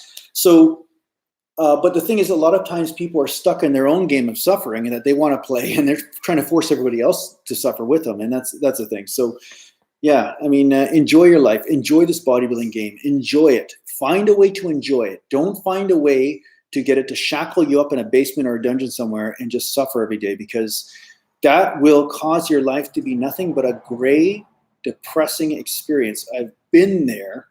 I've been at the highest level of competition. I'm winning everything, and people coming up to me in the gym and basically saying, wow, I wish I looked like you. You look awesome, man. I wish I had your life, all this kind of shit. They're telling me this. And inside I was saying, my God, I'd give it all up tomorrow just to be happy. And you know what? It happened. I dislocated a shoulder. I started on a whole other journey and whatever. And yeah, now I'm much happier. Now, of course, now I'm back to training again, but I love it now. I actually like training. It's different. Whereas back then I almost felt like it was a prison, like I was forced to do it because it was the only thing I was good at, right? So Upper Edge Fitness, what games am I playing? I'm playing Blackout on Call of Duty on PlayStation 4 right now. So if you want, add me as Natural Gallant Bodybuilding on there, or Natural Gallant is my name on there, and I will be doing some footage on there and maybe uploading some of the games or whatever, maybe on a different channel of me playing with subscribers and stuff like that from Natural Gallant Bodybuilding. So yeah, it'd be kind of fun. Who is my idol if I have one? Well, my wife is pretty much, I would say she fits in that category. I wrote a book about her or whatever and how I met her. But if I was going to say an idol, one that I have a deep, profound sense of love for that I've never met, Ramana Maharshi. If you look him up, Ramana Maharshi was one of the most famous enlightenment masters of this century, or 20th century anyway. And he was amazing. There's so much love and presence from this guy. And he was the one that really taught the Patanjali teachings of self-realization through the yana aspect, through the questioning of who is I. So yeah, that would be very strong idol. But just so you know, I have an incredible ability, which creeps people out, to just love people for who they are and what they can do. Because some people can just do amazing things. Like for instance, sometimes there's musicians that I'm like, wow, I'm just in awe of their talent or how amazing they are. Like for instance, these people would never ever listen to my podcast. They think I'm just probably some psycho stalker or something like that. But there's a guy named Cassidy, and he's the lead singer of Lucky Monkey, and it's a rock band. And I've put him on this channel a couple times, like the music and stuff. And I'm in awe of this guy's talent, of how he can sing. He's just amazing. And they're on iTunes and everything. Check their music out. And but he probably thinks I'm weird. But I just have this ability to just love people too much, and they can't take it, right? They're like, what the fuck's wrong with this guy, right? So yeah, I'm a total fanboy. Like when I see somebody really good at something, like also Cheesy, one Cheesy Mofo, he's an awesome Blackout player. And but he gets over inundated. He's got like 400,000 subscribers and everything like that. But I played with him live a few days ago. I actually got on one of his live plays. And yeah, he's a nice guy. I really like what he can do playing, and he's kind of funny, and he makes good content. So yeah, I mean, I guess I have a lot of people that I really like or respect in what they do. And I'm sure a lot of you, if I met you in person or saw what you could do, I'd be right there kind of looking at you like with wonder and saying, wow, how do you do that? You know? So I find I get a lot more out of celebrating and aligning with somebody that's really good at something that I can't do. Instead of being jealous about it or pushing them away, like I find I'm kind of like an amoeba. I kind of like absorb you and somehow absorb your talents and your through the friendship or through the connection, you know. And that has been my talent my whole life. I'll tell you, if I have a superpower, that's my superpower, is that I can recognize brilliance in people, and I enjoy it more than sometimes they can. Sometimes they have such brilliance and they just can't enjoy it. But boy, I just bask in that shit. I just love it, you know. So some people are funny. Oh, there was a guy. Oh, I got to tell you about this. There was a guy. What is his name online? What's his name online? Oh, Bong. Mr. Bong, his name is. Okay, so shout out to you, Mr. Bong, if you're listening to this. And he lives in New York, and he's not a druggie or anything. That's just his name because it's a favorite character from a movie. But anyway, he basically does the best Peter Griffin impression I've ever heard. It is so funny. He was doing the Peter Griffin thing on PlayStation the other night, and I got to get this guy, and I got to put his voice on my YouTube channel because it's so funny. So yeah, like I said, I mean, I'm almost like a spelunker, I guess you could say. It's like I dig deep inside people before me, and I find out their talents, and I enjoy them. And some people get creeped out by that. Some people don't like it. Some people like to hide. They want to hide from the world. They don't want to basically share who they are. And yeah, there's lots of defense mechanisms that come up from that. But then other people, they really get what it is I'm doing. I'm just basically being a part of them. I'm just saying, hey, you know, this is who you are. I enjoy it. And some people, it's amazing. People spend a lot of their life saying, I wish everybody loved me. But then when somebody really does, they're like, oh my God, oh my God, oh my God, I can't take it. So it's kind of funny. Yeah. Okay. Hey, Narcissist, how you doing, bro? How old am I, Stefan? Another age. Okay, Stefan, I just talked about this. Okay, Stefan Guerrera. Stefan Guerrera, okay? I'm going to talk to you right now. You ask how old I am. Okay, the agreement is, I already made it with people here, if you just got here, is that if you ask how old I am, that means you have to send me birthday presents. If you will need to know my birthday, and you need to basically send me very expensive, very nice, elaborate birthday presents. That's how you get to know how old I am. Do I still play hockey? I don't play hockey anymore on Upper Edge Fitness, although I miss it like crazy. I love it. But as soon as I play hockey, I lose so much muscle mass. Like my chest even disappears even more. My back, my legs get smaller because of all the cardio. My arms kind of stay, like especially my shoulders. But I find just from the skating and doing the hard cardio and anaerobic activity, I just basically shrink up. So it's not good for my YouTube fitness channel. Not to mention if I, take a weird hit or something like that and tweak something that I can't train for a month, it's not very good for my YouTube channel. So that's why I don't do it, or my training, right? So I gave it up. I decided to give up the higher risk velocity sports just because, there's injuries that happen. Like I said, there's a guy in the gym the other day, okay? I was talking to him. He's like 19 years old, plays pretty high level hockey, but he trains. He's got a great physique on him, good looking kid or whatever. And then one day he came in, he's holding his arm. I'm like, oh, what happened? He goes, oh, I got in a hockey fight and I punched, and the guy punched my shoulder at the same time and I popped my shoulder out. Now my bench press is shit. And I'm like, that's the thing, right? It's a sport. And unfortunately, because it's a sport, it's just imagine the YouTube comment section, but imagine that on the ice. And what happens is sometimes when the passions get going and stuff like that, sometimes somebody will just stick you across the back, or they'll run you into the boards from behind, and you have no choice but to defend yourself. And sometimes injuries happen from that too, right? Because if you don't defend yourself, then they just keep taking liberties on you until you're in a wheelchair. So you sometimes have to play the game, that's the gladiator arena you're in. And I just didn't want to play that or take that risk anymore. So I just spend my energy more to the physical fitness and the weight training.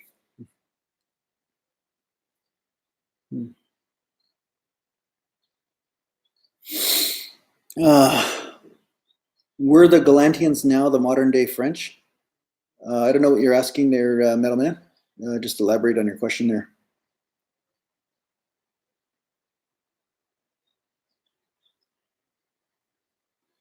Okay, let me just scroll down here. Gallant is immortal. Yeah. Internally, I am. I'll tell you that. That's the absolute truth. Cooley, got to head home. Thanks for having me. Y'all have a great weekend. Okay, buddy. Yeah, take care, Cooley.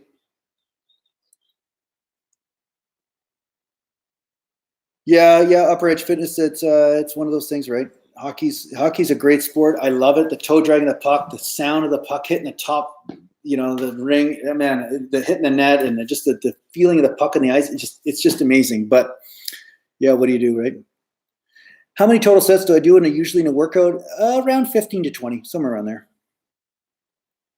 Some people still think scouts are watching them on the ice. That's also true. Yeah, it's funny. What team do I cheer for? See, I don't have cable, so I just watch the highlights on YouTube once in a while. But I love watching Ovechkin. I'll never get bored of watching that guy, even though, there's some arguably awesome guys coming up now. I have an appreciation for a lot of guys. I like the Pittsburgh Penguins, the Washington Capitals.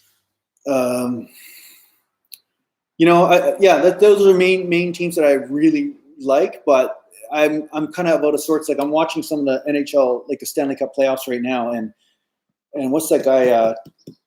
Tarachenko. What's his name? That guy he's just a sniper on the Buffalo Sabres, but he's amazing. He's like, anyway.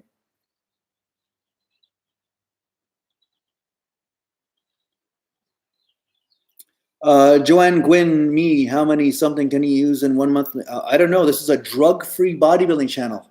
Fuck, man. Find out what the hell you're watching before you make a dumb comment. Holy shit. Did you just get here or something? Can you build good endurance just by doing high reps and no cardio? Yeah, you can get a type of endurance from that, 100%. It just depends what type of endurance you're looking for, right?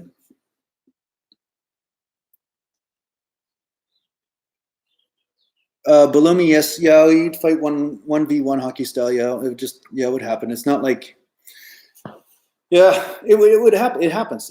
You get attacked and then you defend yourself. It just happens. It's just not all the time. And sometimes you're both laughing at each other after because you realize that, there's just a misunderstanding or something. Sometimes it happens. But yeah, that happened. That did happen on the ice.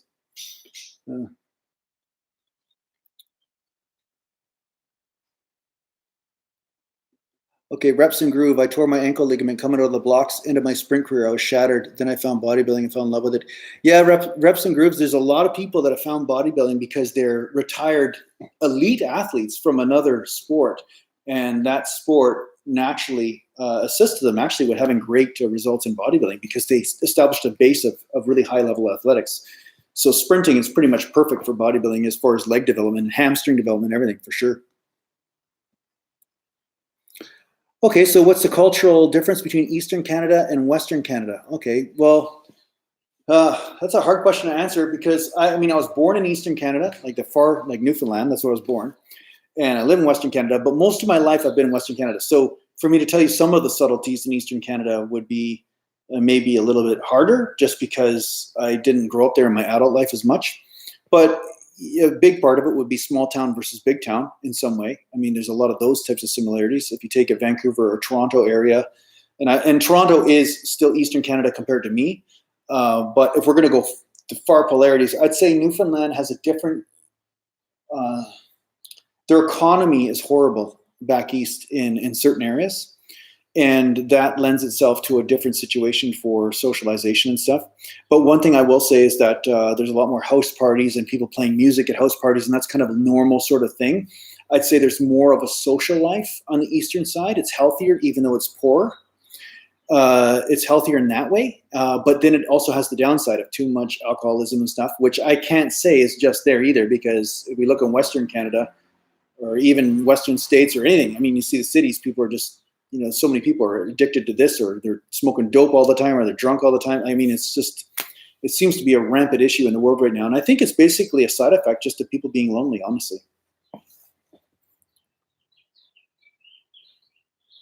How do you boost your testosterone naturally besides lifting? I'd say you make sure you sleep enough, and you make sure you don't have too much stress. And make sure you have enough zinc and the minerals that you need, of course. But yeah. Newfoundland is beautiful. Yeah, some parts of it are beautiful. And yeah, the Upper Edge Fitness, the Viking stuff is crazy. Like where I was from, I'll share some stuff with you guys. I don't know if you're interested. Are you interested in hearing this? Okay, I'm gonna wait till you comment. How many of you guys are interested in hearing about some of the spiritual stuff, experiences that I had when it comes down to my roots and Vikings and things? Maybe you're not even interested in that. I don't want to bore you with that.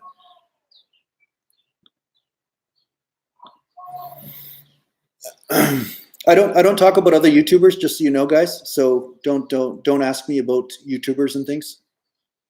And funny enough, some YouTubers I've actually reached out to say, hey, you should have me on your channel, and maybe we should collaborate or something. They're not interested because they see me as a competitor. I'm competitive with them. They can see that I've accomplished more than them in some cases, even though it was in my past. And they think, okay, I'm not going to have this guy on my channel because he'll steal my viewers and stuff. So there's this whole competitive thing that goes on YouTube that is different than. So a lot of times people think, oh, you're doing YouTube, so everybody on YouTube knows each other, or they care. No, I've reached out to people, even offered them money to advertise on their channel or even to do a collaboration. They're not interested because they just know that it's a business, right? So that's the thing. Okay, I got 4 of you interested. Any more people interested in hearing stuff?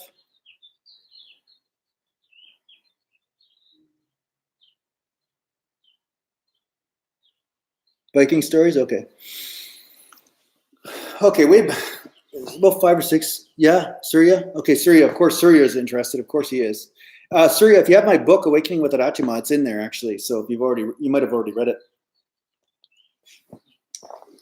Back in a while ago, over a decade anyway, I first started doing mantra meditation work and fire breath, like getting the kundalini going, like all this stuff, right? And I went through this time where there was this death process of the bodybuilder known as Jason, and something else was happening. There are other types of mystical pump, you could say. It was like a pump, but on a spiritual level, where I was basically feeling a different energy that I was ever conscious of before. It was like something that was impossible to describe, but once you experience it, you would know that it happened. It was almost like being on drugs, but you weren't. You were just had some sort of energy moving through you that was just a different experience. And every one of you have experienced at some point in your life. There has been a time in your life where maybe you've seen a balloon when you were a child, or you saw a bright color or a toy, and you had this ecstatic feeling, and you don't know where it came from, but it was just there. Well, once you start working with certain forces within you, you start to become a master of creating that joy experience, because it all comes from the source of you. It comes from within. It sounds weird, but it's the strangest thing, but you can become a master of that, right? Now, I started messing around with different types of exercises to allow this, to assist with increasing that awareness and that energy around that.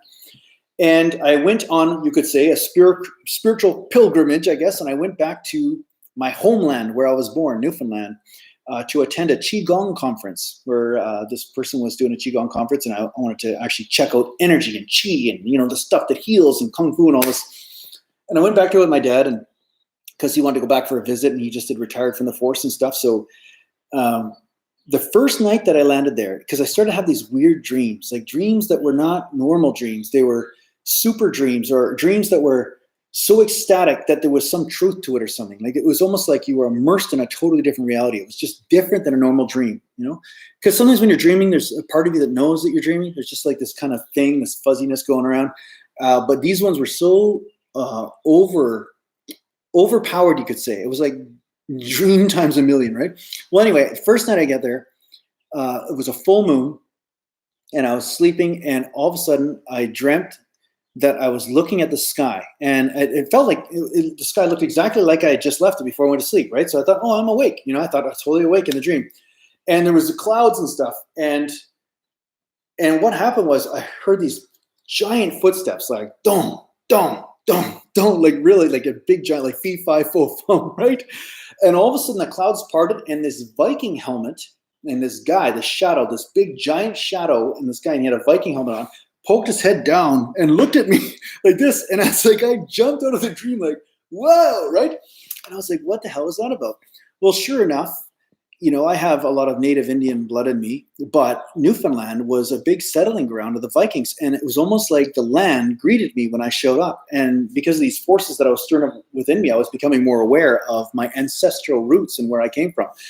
So yeah, it was a pretty amazing thing. So yeah, there's a lot of history in that land. There's a lot of history, and there's a lot of, I would say, Newfoundland has a very harsh land. Like it's 10 months of cold and wind, and even the trees are short. And my wife noticed when I was there, she goes, geez, you're built like the trees back there, because I'm short. And she could see me walking along the path, and I'm like weaving through them. She's like, man, it's like you're made for this terrain or something. I'm like, yeah, I guess, you know, short people, tall people blew off the island. You know what I mean? Like, it's like that because the wind's so bad. So anyway, yeah, I became very aware of that. And spiritually speaking, I could really feel the land and how, let's just say Game of Thrones and that land has a lot in common with the feeling, because there's so much death and mayhem that have happened. I remember I was walking by this one lake because the lakes are so cold, and I could feel like it was almost like death. Terror was coming from that lake. I was like, I could feel that so strongly. I was like, what is that feeling? Why is that? So I turned to my wife, and she's like an expert energetic healer and stuff. And she goes, yeah, I can feel the same thing. There's something. And then I talked to a friend that was a friend of the family. And next day he goes, oh yeah, people drown in there. I just pulled a body out of there 3 weeks ago. Because what would happen is people jump in the water, it would feel fine. But then these cold bursts would come from the bottom, and all of a sudden, boom, just freeze the person. They just die. It's almost like the lake would just come up and swallow a person. So I guess this lake was known for doing that regularly. And yeah, that was the feeling I was getting from it. So that land seems to vibrate that quite a bit. I became very aware of that when I went back after my spiritual sort of journey. Whereas before that, I wasn't conscious of that. I was just aware of the beautiful fresh air and all this stuff, but not of the deeper stuff.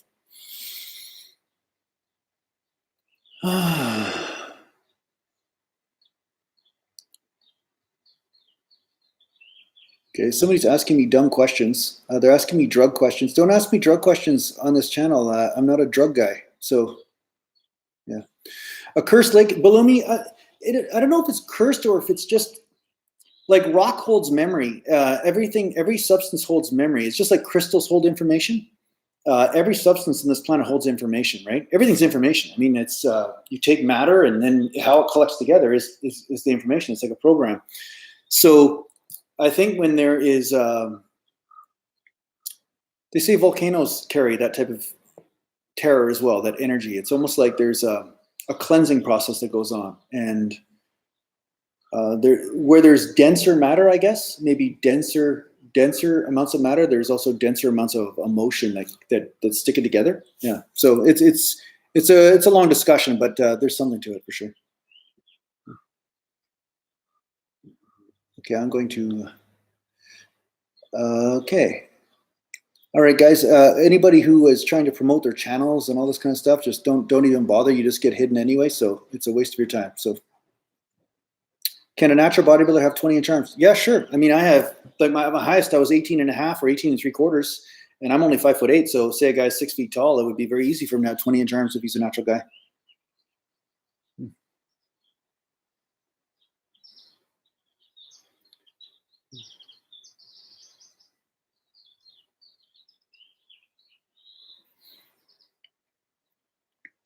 Yeah, awakening, Surya. There's awakening, and then there's awake, like self-realization. Like some people refer to awakening as some spiritual experiences and stuff, but that's not really awake from the self-realization aspect. There's something much different that goes on there, but I'll let your teacher describe that to you instead of me.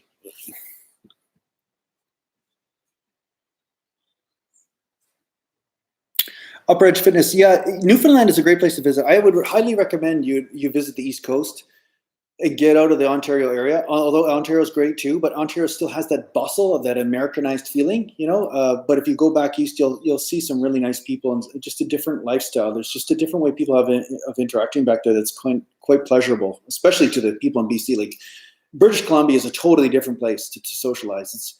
It's much colder. It's kind of like LA in a certain way where it's not as much warmth, you know. It's just like people, I guess, in the States always talk about people in the South. They're just such Southern hospitality, that kind of thing. There is a different feel there for sure.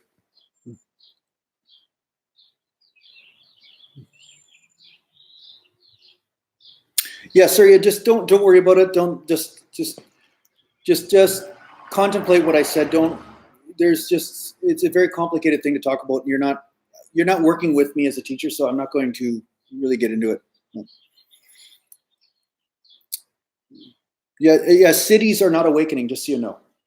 Cities are spiritual powers. That's not awakening.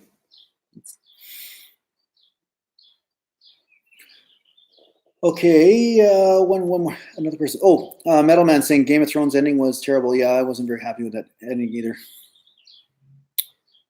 Have I ever heard of PM? Yeah, I think is that the one with the chair? Because that's the thing. My brother has one of those in his clinic now, actually.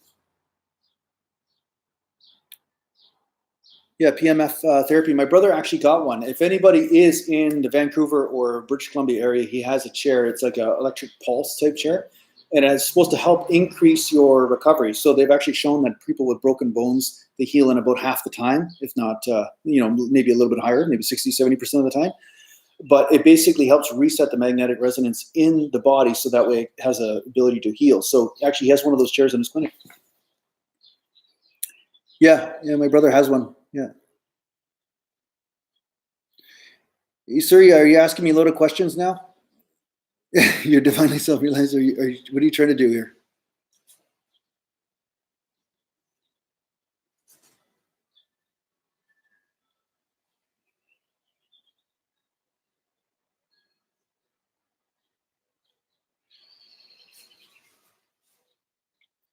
Do I know Eric Bogenhagen? No, I don't know him. No.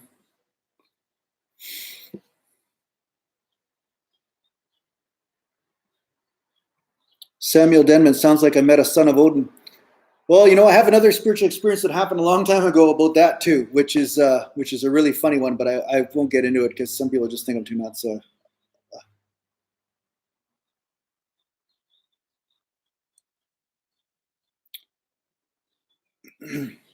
Surya Ananda, you're not a novice, by the way. You know what? I don't care. Surya, the fact that you care about what I'm saying shows that you're not what you think you are. Just let it go, Surya. Let it go. Let it go. Just trust me on this.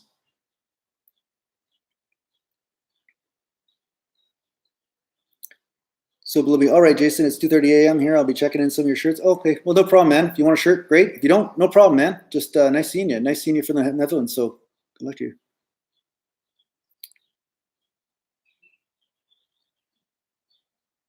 Okay, do we have any more questions? Any more questions?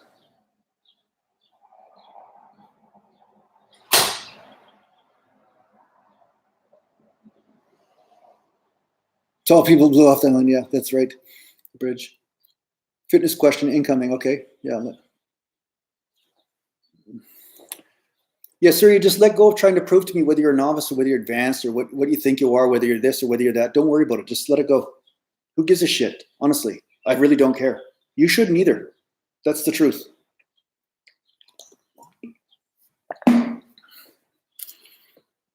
Okay, training frequency.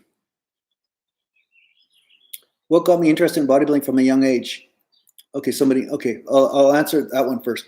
What got me interested in bodybuilding from a young age was survival. That's what got me interested, because I would get dragged across lunch tables. I would get humiliated in front of girls that I liked from bullies and stuff. And I would get basically beat up or scared to death half the time when I was walking home from school. So at some point I realized karate wasn't enough when you're 100 pounds and everybody in your class was 160. So I needed to lift weights and to get stronger and to find a way to fight back. So that's really what got me into bodybuilding, fear, honestly.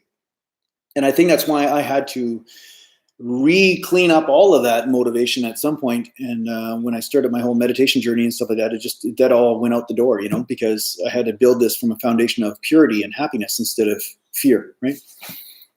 Mm-hmm.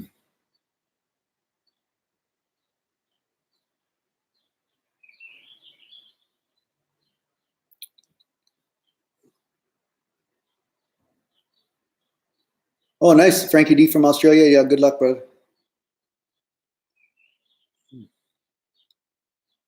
Okay, let me just go down here.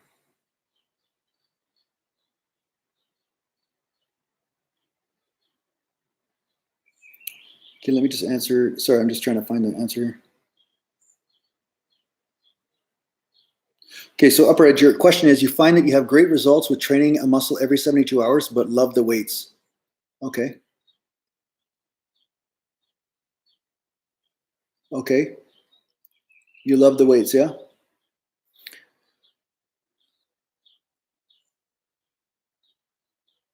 Why does my right arm look like it has a tumor? Is that what you're saying? It would be my right and my left. That's just these. See this? This is my forearm development. I don't know why my forearms take over everything. Like when I even do dumbbells, like when I'm doing curls or I'm doing like this, my forearms automatically get a workout. So people are always like, geez, Jay, what did you do for your forearms? Like even one of the bodybuilding shows I did in the States, people are like, what's wrong with your forearms? What happened? It's like, man, it's freaky. What happened? It's like, I was born that way. My brother and I, my twin brother too.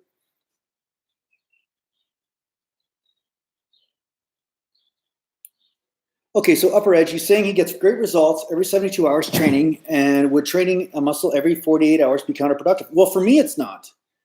For me, I found just doing less volume and then doing that and more frequently, I got better results. Although at first, I didn't get better results. At first, I just got a better groove. And because my groove got better, then I could use heavier weights. And then I got more results over the long term. So it became exponential as far as the results. But that might be different for you. So don't think that just because it was great for me, it was the best thing for you. Maybe your 72-hour sort of thing is the best thing for you. I'm not saying to change it if it's working. But if you notice that you stagnate, if somehow you kind of stagnate, I don't know where you are in your training, how long you've been training, how advanced you are, how close to your genetic max you are, or whatever. But if you notice that you stagnate, maybe you want to try something new. Maybe try experimenting with the higher frequency thing for a bit and see, for a month or two, just try it out and see if that's something that's more in resonance with getting you some results. Yeah, the volume will be less, but you may get some different type of results from that. So I'm not saying that you have to train higher frequent. What I'm saying is that there's a combination of two that may be going on. And sometimes lower frequency is better for certain people than others. And sometimes lower frequency actually works different muscle groups because you're doing a higher amount of volume for that muscle. And then when you come back to it around, again, you're doing like, 15 sets or whatever it is for that muscle group when you're doing it only once every 3 days. Maybe you're going to get a different result because you're getting a lot of strength endurance type fiber content from that. My brother and I did an experiment a long time ago where I did the 3-day split and he did a 2-day split. He started doing 2-day splits and stuff. And I noticed he was getting stronger than I was, but he wasn't getting bigger, at least for the first month or two. It seemed like I was getting more muscle recruitment for a period of time. But at some point, when I did adopt the 2-day split, at first I wasn't getting bigger, but then at some point I started to get bigger because of it. You know what I'm saying? So it's about what you need at the time. It's not always about what's the best. Like what's the best overall, you know what I'm saying? Yeah. Best quad exercise. My legs are so weak, not my calves, quads. Well, squats and one-legged squats and stuff. But the best quad exercise, like for some people, it's like front squat or a high bar squat. But it depends on how you're built, right? If you have the long femurs like me, then doing high bar squats or even front squats is going to be like knee suicide for you. So You have to work with what your body type is. But as a general rule, quadriceps do get worked a lot during the squat, assuming you're built a certain way. Otherwise, hack squats are great for you. But if they hurt your knees, then don't do them, because hacks. So there's a lot of stipulations on this. You know what I'm saying? So hack squats would be a great quad builder because they keep you straight up and down, and you do that. But me, those just destroy my knees. So hack squats have never been good for me. So try them out though.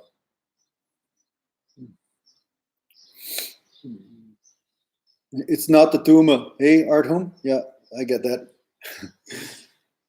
What do I think about powerlifting? Well, I mean, I don't know if my opinion really matters, right? I mean, I think it's a stupid sport for me because it'll just injure me. I'll just get injured all the time. But some people just really love it. So, hey, yeah, if they love it, then great. But lifting 1 rep maxes in competition is definitely dangerous. I mean, it's a dangerous competition. But lots of sports are dangerous. I mean, but yeah, when you're doing a 1 rep max, anything can happen, especially the longer you do it. You know, you've been doing it for 10, 20 years and your weights are getting up there. Yeah, I mean, you have a bad day, something goes on, something goes funny or whatever, you have a bad spot, whatever, yeah, injuries can happen. I don't think lifting super heavy all the time is the best thing. I think you need to lift heavy, but you need to be able to do some reps with that weight. My dad was a powerlifter, and he wasn't really training that much when he was 35 anymore. You know, he wasn't, and I know there were a lot of other factors. He was busy with work and, you know, these things. He worked like lots of hours, like 70-hour weeks and stuff. I don't even know how he found any time to train. But you know, powerlifting does have its, let's just say you tweak yourself a lot more than you would if you were listening to your body any one day. And the thing I don't like about powerlifting is that when you get in your mind, okay, I got to do this weight today, it's hard to deviate from that because you're like, no, because you're trying to kind of wage that war between disciplining yourself and not being afraid of the weight, but at the same time not pushing through stuff that's difficult. But if you have the freedom to say, well, yeah, something feels a little tweaky today, whatever, I'll stay in a higher rep range, that's a lot easier to deal with than say, oh shit, you know, I got 3 weeks to my meet coming up, and if I don't get 500 pounds today, then I'm not going to be at my 600 pound by the time the meet comes, you know, that kind of thing. So I don't know, it's a little riskier. That's what I'm saying. And I don't like the limitation that it puts on your training in that way.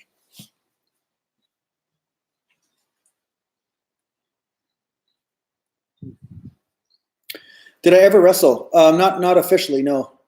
I remember, you know, I have immense amount of respect for wrestlers. Don't get me wrong. Like real wrestlers, like they are great athletes and good fighters. I mean, I think if you have a good combination of jiu-jitsu and wrestling and maybe a little bit of boxing, you're going to be an unbeatable sort of fighter. But that said, grade 9, I went up for wrestling class and I saw the gym teacher just lay on top of a guy for about 10 minutes while he was teaching a technique. And I was like, I'm just not into that. I don't want a guy laying on top of my butt. And, you know, yeah, it just turned me off the whole sport altogether. I just felt a little creeped out of it. That's it.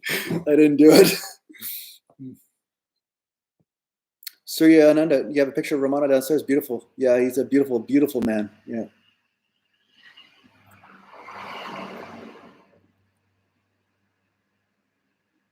Yeah, upper age fitness, interesting. Yeah, since you saw some of my older vids regarding training frequency, I lowered my volume, increased frequency, and made some good gains. Yeah, I think it's just one of those things that's a relevant technique that a lot of people overlook. That's all. I don't think it has to be applying to everybody, but I think it's something worth looking at.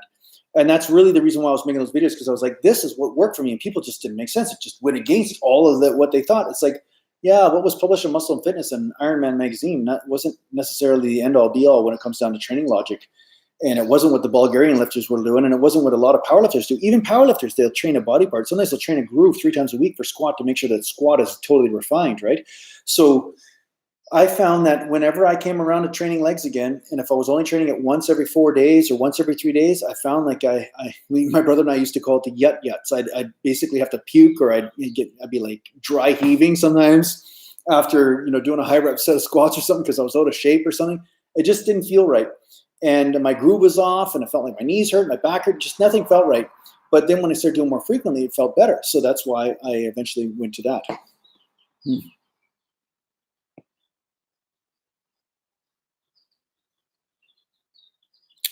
Does weighted calisthenics build muscle strength? Well, yeah. I mean, weighted calisthenics, of course, will build strength. I mean, because they're weighted, right? I mean, if you're increasing the tension, the only issue I have with calisthenics is that there are some exercises that if you're just using your body weight, obviously there's a limitation to the tension that you can put on the muscle there. So That said, you can still get some great calorie burning, and you might get some endurance fiber hit at some point, but you won't get the power fibers, right? So again, bodybuilding is about hitting all the fibers, not about just certain ones.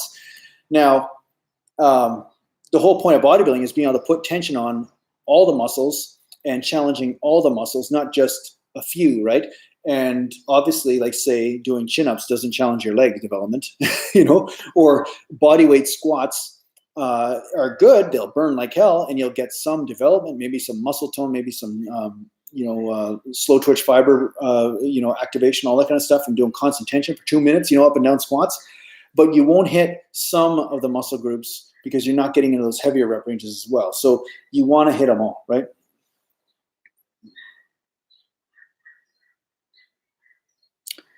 How much longer will it take to get to the 260 pounds BP? What's BP?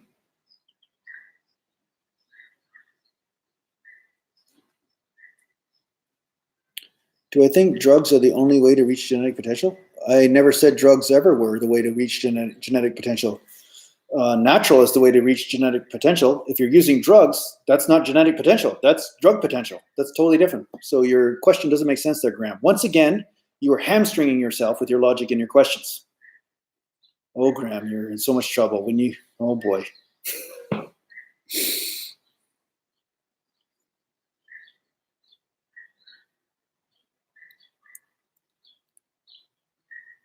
Do I think pull-ups are better than chins for lat development?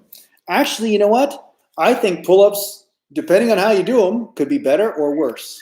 Now, the problem is with pull-ups is that there's a bunch of the stuff on the internet that says, well, you're just a pussy if you're not doing the chin up all the way, because it's a chin up, right? They're saying pull the chin up over the bar, right?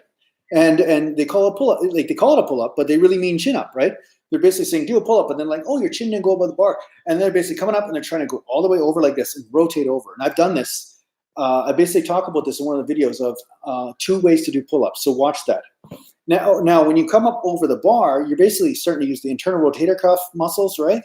And you're starting to use the bicep and the rear delt trying to get over there. So those are hitting failure before your lats do, which is what I used to do when I first started doing chin-ups. That's what I would do, and I got awesome arm development, but I was like, why does my back look like the back of an 11-year-old girl? I was like, man, I do a lat spread, and it's like non-existent. It was like, man, I was like, it was almost like transparent. That's how small it was, you know what I mean?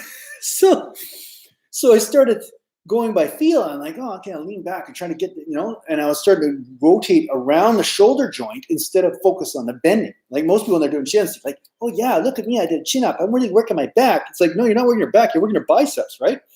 So what you want to do is pull and keep that chest out, pull and keep that chest out, lean back, and that's what's going to hit the lats. So if it's lat pull down or if it's chin up, whichever way that you're able to accomplish that, you're going to get better development. That's first and foremost. Now, I do a lot of pull downs because I like to be able to use lighter weight sometimes to just get lots of reps and just kind of relax and not worry about stabilizing the shoulders because of my dislocating shoulder thing. But I still like doing pull-ups too. But I do notice that sometimes because I'm hanging my whole body weight on there, there's a little bit more stability stuff going on because, the legs are moving around and the body's moving back and forth. So there's some other stability stuff that goes on that plays out in the shoulder that also causes fatigue in the shoulder, maybe more so than the back, or at least at a higher percentage. So you want the back to hit the deepest amount of failure as possible. So I do both. I don't just do one or the other. I'll switch it up. One workout I'll do this, one workout I'll do that. You change it up, right?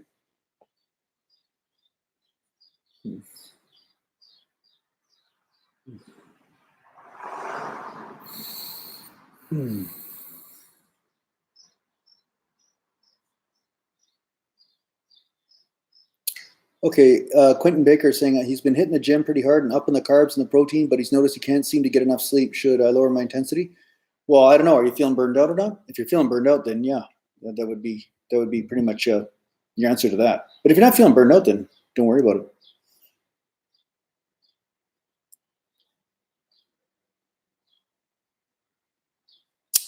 Okay, what do you recommend for getting more lean? Higher rep workouts or including cardio or doing both? I'd say both is a safe bet, but for me, I always did I would just train more. I would train more, maybe with higher reps, and I would make sure I watch my diet the most.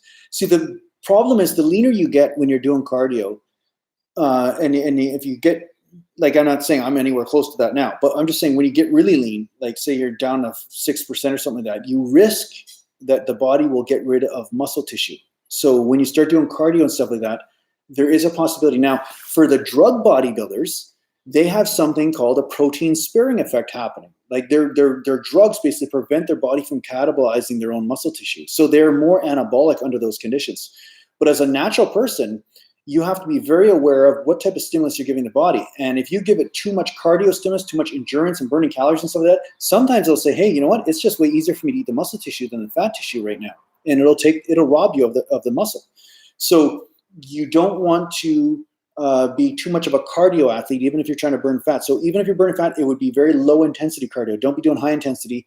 And if I were you, I wouldn't focus so much on burning calories as much as weight training those calories so that the body always knows that the stimulus that it's getting, it has to do with saying, I want the muscle tissue to stay no matter what, right? Is it possible to compete in 212 division naturally? Well, why wouldn't it be? Why wouldn't it be? I was 190 on stage, natural, and I'm 5'8". So if a guy was 6 feet tall, I mean, he's always going to be 220 or 230 or 240 on stage if he's that tall, right? So of course you could compete in 212 naturally. But if you're 212 IFBB, it doesn't mean you're going to win. You might be able to get into the division, but it doesn't mean you're going to win, right? Because you're against guys that are like 5'2", 212. That's going to be a lot more muscle mass than a guy that's 6 feet tall, 212, right? Nice to see you there, Jacob. Thanks for finding my channel. It's about frickin' time. I don't understand what took you so damn long, Jacob. Do you have any answers for that? Do you have any reasons why you have not found my channel before this?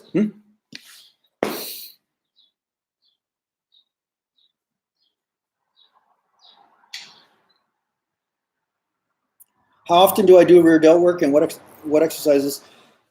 I'd say ideally when I'm really in a groove, I'm doing rear delt work 2/3 of the time for every shoulder workout, right? So 2/3 of the time. So basically I'm doing bent over laterals or I'm doing machine laterals mostly. And then once a week or something like that, I'll do some external rotator cuff exercises, although I could probably do those more often. Yeah.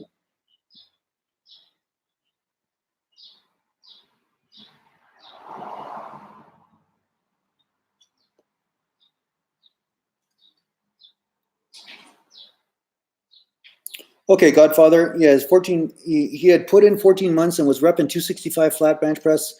He's been out of the gym for 5 months. Okay, I don't know why you're out of the gym for 5 months. Whether it's an injury, car accident, maybe you were dead and you just came back from the grave. I don't know. Maybe you're a zombie training right now. I have no idea. So, depending on those conditions, will also dictate whether how fast your bench press will come back. Because if you only have one arm, it'll be a lot longer before you get the 265-pound bench press for reps back. Okay, so these are factors. You got to give me all the variables, man. You just can't give me just a couple. Okay.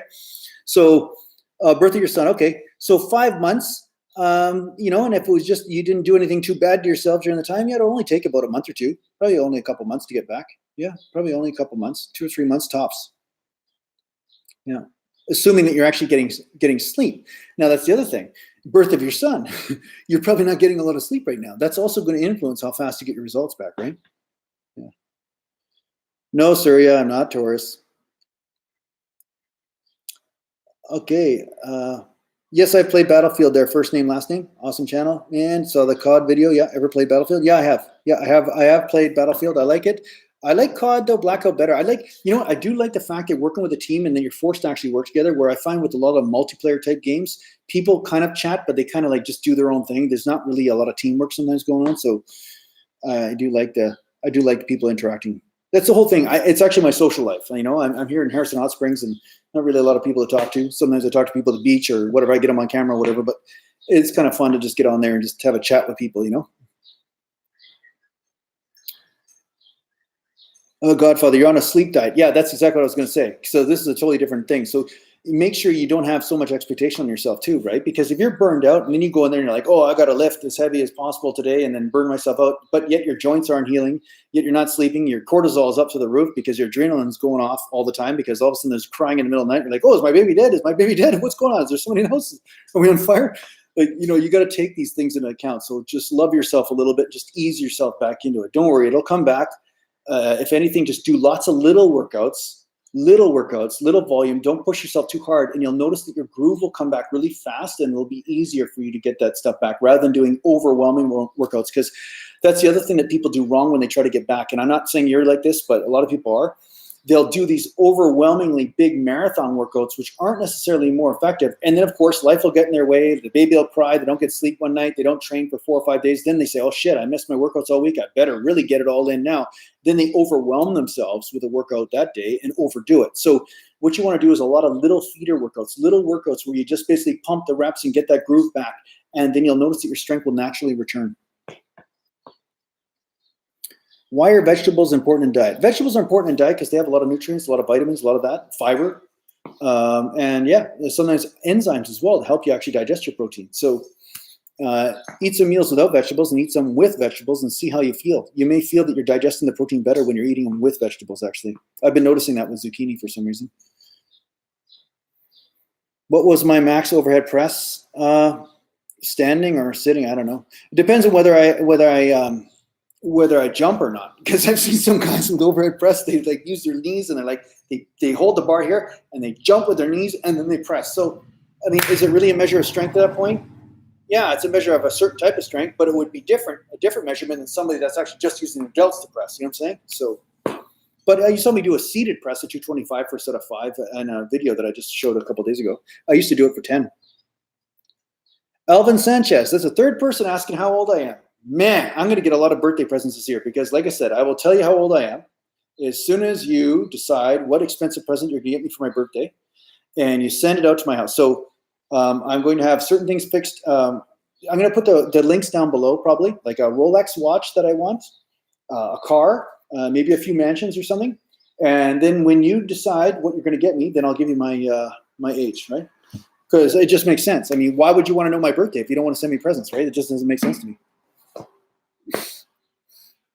Oh man, Godfather, you're ruining it. Man, Godfather, can't just tell him. I'm not Capricorn either, there, Surya. Man, Surya, you're a funny one. Nice, Alvin. Yeah, I recognize your name there, Alvin Sanchez. I recognize you. I recognize in Cameron Shul. I recognize you there, buddy.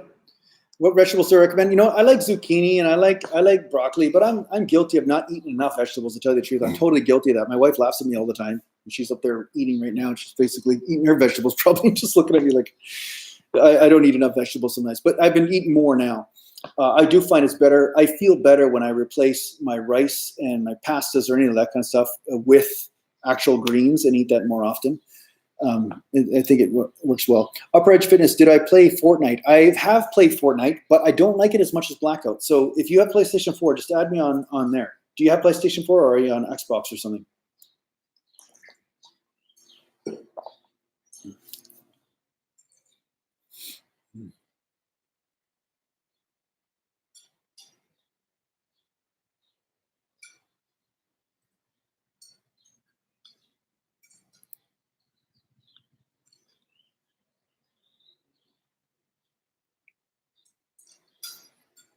Yeah, no problem there, sir. Yeah, love you too, buddy.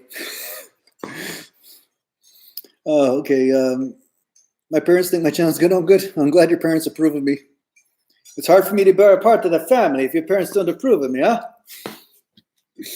Okay. Do I think deep tissue massage assists in building muscle? Oh my God, do I ever? Yep.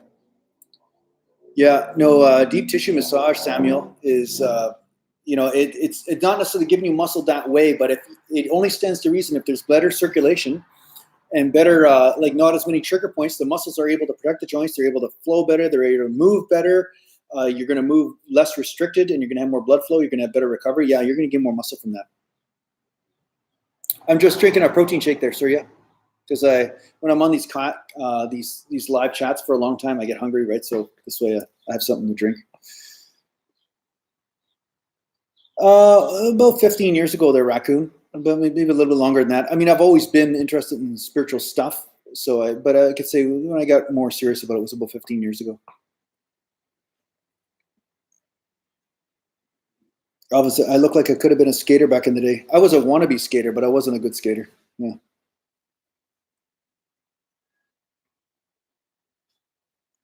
Max OT. No, I have not heard of Max OT, Godfather. What's Max OT?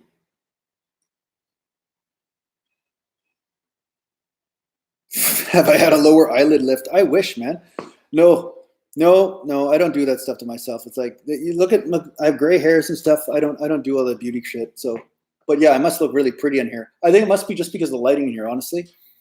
Like that's what it is. Because I'm seeing myself, and I'm not seeing what you're seeing. But yeah, no, I didn't. I don't have any lifts or shit. I don't do any cosmetic surgery crap. This is called natural bodybuilding. I'm not into that stuff.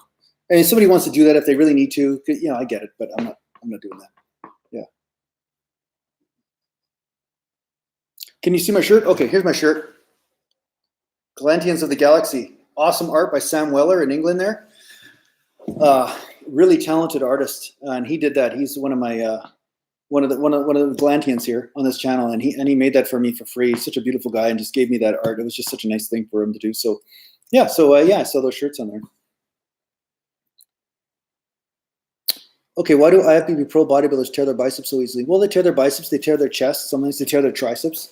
Biceps are a power muscle, though. They're more fast twitch fiber dominated, so they're going to be more akin to tearing. But at the same time, when these guys are using the substances that they're using, these are anti-inflammatory type substances which hinder healing of the ligaments and tendons. So the muscles are actually getting more recovery from the substances, but they're actually not getting the same recovery in the tendons and ligaments. And also the strength ratio is going up and stuff. So, and also because of the anti-inflammatory effect of these substances, they're not actually feeling the signs of when the stuff is going to go or when something's going to tear. So that's also another factor that will go into it, right? So yeah, so that's why you see athletes that are unnatural have a tendency to tear things. And I'm not talking about like my situation where somebody actually yanked my joint in a different direction. It wasn't a training accident. It was a velocity accident. You know, that's kind of a different sort of thing. Because you see sprinters and stuff tear hamstrings all the time. People pull hammies all the time, you know, because it's a high velocity sort of thing. Maybe if their knees are loose or the ligaments are loose. Also, if you have some laxity in the joint, like the shoulder or the knees or something like that, you will have more of a tendency to have a risk of a tear as well. So, because then the hamstring or the biceps trying to stabilize the shoulder at the same time as you're trying to move the weight, right?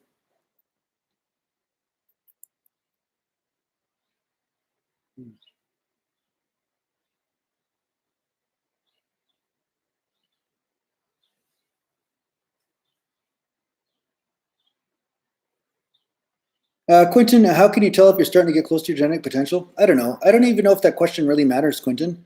I'm not trying to be a jerk to you or anything because I know you're a great guy and everything, but I just don't worry about it. Just keep training. Keep trying to find a way to be better. Don't let an idea of potential and of limitation settle into your mind. Just keep playing. Keep trying your best. Like you know, I you know, in all logic standards, I have reached my genetic potential and then come back. You know, because of the injuries and the history that I've had. But that doesn't mean that I don't try my best to try to make some results or enjoy this sort of game that I'm playing. I just try to find a new way to win it. You know, so don't give up that way. Don't let somebody tell you, oh, well, you know, if this happens, you reach your genetic potential. If this happens, then you might as well just give up. Don't let that happen. I think that's a negative way of seeing this, and I'm sure you're not seeing it in a negative way. But just in case you are, it's probably more helpful for you and better for your happiness paradigm to say, wow, there's always a way. It's just, what is the way right now? That's a better way to look at it, and that's the way I was forced to look at it. I mean, I got a dislocated shoulder, arm, torn rotator cuff from hockey, got hit in the side weird, and I tore a rear delt and stuff. I partially tore this because the chiropractor tore it, you know, like all things beyond my control, just stuff that happened to me. And at that point in my life, I was like, wow, I guess I can't be that guy anymore. What the hell? Who am I now? You know? But I found ways to overcome those injuries and to work around them. And maybe I don't have the same bench press I had before. Maybe I don't have quite the same chest development because my shoulder's taking over the movement and I can't contract the chest the same. And then people are calling me names on the internet and saying I don't know how to train chest because of my injury, right?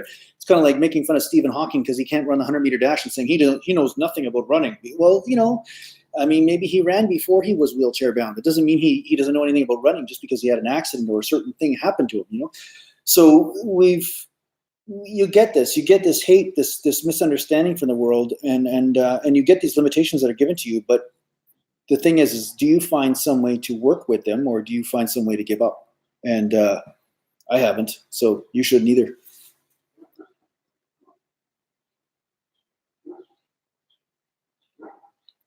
Eugene K, I look enlightened.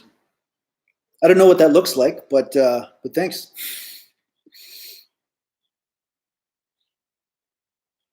Surya, you're still on that darn fire and earth side, eh? Yeah, that's funny.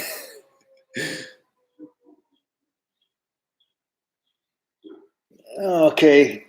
Okay. Cameron Schull, how important is sleep in building size and staying lean? Can the difference be between 5 to 7.5 hours be crucial? I bet you they can be extremely crucial. Yeah. I mean, the thing is, you don't need to sleep a lot to be lean. That's the funny thing. I found for short periods of time anyway, if you don't sleep much, as long as your cortisol levels aren't going up too much, you'll actually get leaner at first. But over the long haul, I think the cortisol levels or the adrenal levels, the stress, it'll catch up. I think it'll catch up with you, and then you'll start looking the opposite. You'll start losing muscle mass and stuff. But each person has their own needs, right? And again, this boils down to your genetics and to your constitution. Me, I always needed 8-9 hours a night and a nap my whole life. That's why, like, I'd repeatedly quit jobs or do a job for a period of time and then do this and that, because bodybuilding is so important to me. And I do a job where I had to work a shift this way, but then I do a job where I'd be working 40 hours a week doing this or that, construction or something like that. And I was like, man, this isn't working for me, because I just wouldn't be able to train properly. So you have to work with your body's constitution and also your limitations about how to make a living at the time too, right? But yeah, ideally, if you do have more control, it would be better for you to sleep a little bit more, yeah.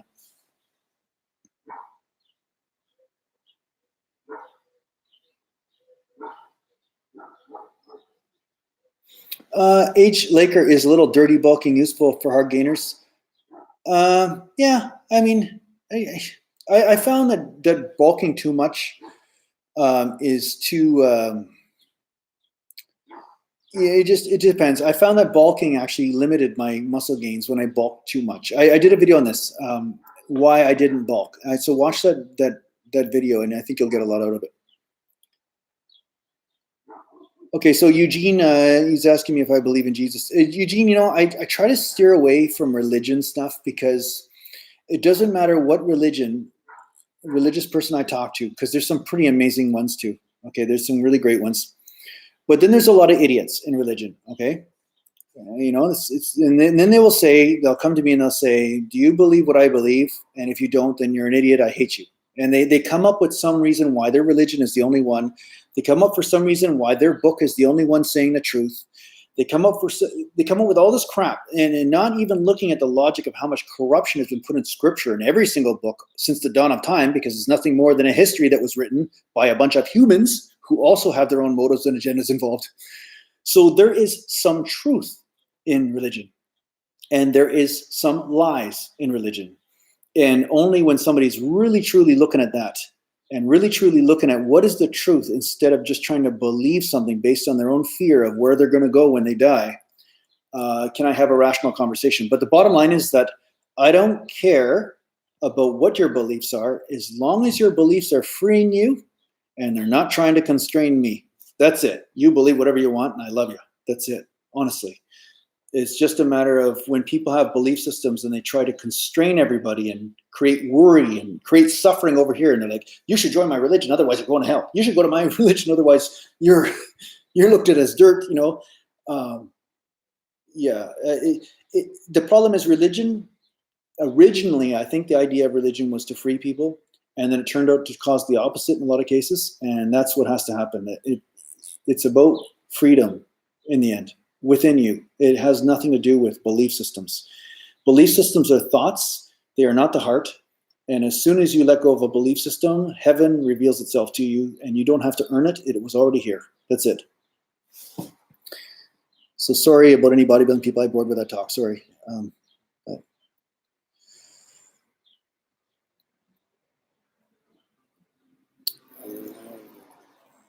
Okay, have I ever experienced full-blown adrenal fatigue?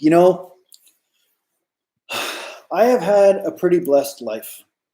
And I would say, although I struggled so much so in my early manhood years to find my identity, to say, who am I, what am I doing? And bodybuilding was my breast that I latched onto as the baby of life. And I became very good at that, but I was very bad at everything else. I didn't really make much money. I lived in the basement of my parents' house and rented a room from them. And but then I'd watch my dad, and I know he went through adrenal fatigue because he would work 70, 80 hours a week, and it's rough. Yeah, I mean, if you overwork yourself and you're overstressed, and maybe you're dealing with post-traumatic stress from whatever things are going on, it is a very real thing. And yeah, you want to take care of yourself as fast as possible, because when you're in your 20s or in your 30s, even in your early 40s, life is a luxury. Your health is a luxury. But those things catch up with you. And when you're in 60 or 50 years old, 60 years old, 70 years old, that's when the real health problems are going to really hit. And they're really serious if you don't take care of yourself in the beginning stages. So yeah, make sure you do take care of that. Don't just push yourself constantly, whether it's in work or with bodybuilding or anything, based on an idea you have. If there's some real health condition going on, try to nourish that. See, in order for you to grow as a bodybuilder, you need to nourish yourself, right? You need to eat, you need to sleep, and that nourishment, it's like each muscle is a baby, right? You need to feed it, you need to pamper it, you need to cradle it, sometimes give it a massage, right? And through that, it grows into this wondrous thing, this sculpture that you know is the mountain, right? It grows into that. But the nourishment aspect is the first and foremost. And so many people that have the type A personality, all they know is work, work, work, drive, drive, drive, and burn themselves out. They burn all the energy out. And then, oh, they are just sitting there like, almost like a crackhead, as far as they burn their body down to a husk. That's not bodybuilding. Bodybuilding is nourishment. It's bodybuilding, not body draining. And then once it becomes body draining, you need to change your paradigm. So thanks, Eugene, for the donation there. I really appreciate it.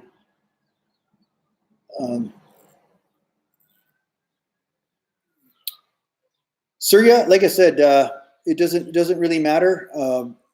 I don't care who was real, who wasn't. Where is he now? You know what I mean? Like, I'm here. I mean, I hope people aren't talking about me for 5,000 years and saying, geez, you should follow the word of the Gallantian. You should follow the word of the Gallantian. It's like, you know what? It's better to follow the word of the person when they're in front of you than when they're, 4,000 years later. It makes more sense to have a relationship with somebody that's in front of you. That's all I'm saying. Than say an idea, But I find so many people have a relationship more with an idea than they do with the people in front of them. I know lots of people that have these ideals. They got mantles. They got pictures everywhere. But if any of these assholes showed up in their life, I'm telling you right now, they would not get along, and they would not even have a relationship with them. They'd be like, wow, that guy's a jerk. He's so hard to get along with. I don't like him. Geez, man. He was telling me that heaven's right here. What the hell's wrong with that guy, right? So this is the irony of religion. It's almost like sometimes people use it as a crutch to avoid relationship and intimacy. So that's the thing. I mean, it depends on the motive, right? Why you're doing things. So anyway, again, sorry about that rant, but sometimes it's just comedic to me. I can't stop myself from talking about it. Yeah, exactly. Gallantian's Mountain 2019 years 18. Yeah, exactly. Oh, jeez. Yeah. Okay, Jason, how's your strength been affected when you cut? Always lost significant amounts of strength on pushing movements. Yeah, you'll notice, narcissists, that your pushing movements or upper body movements will go down in strength more so because your upper body, you won't have as much weight, right? And when you're on the bench or when you're on shoulder press, just your body weight itself helps you stabilize quite a bit, and that won't be stabilizing you as much, so you will lose some strength. Your legs, ironically, though, I don't know if it's ironic is the right word, but unexpectedly, don't lose as much strength, actually, for some reason. I think it has to do with the percentage of weight compared to body weight as well, right? Because when you're standing and you're doing legs, you're actually including the whole body weight, so it'll be a smaller percentage that weight represents of that body weight. Right?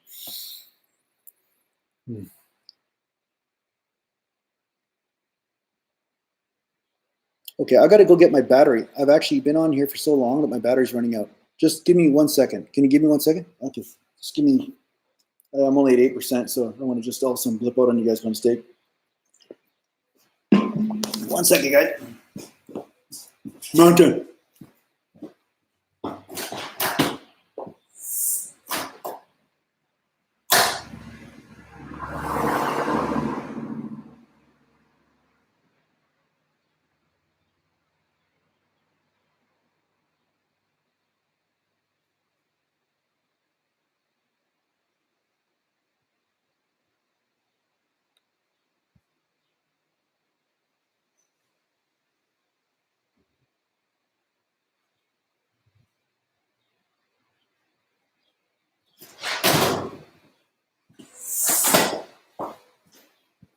I have the power. All right.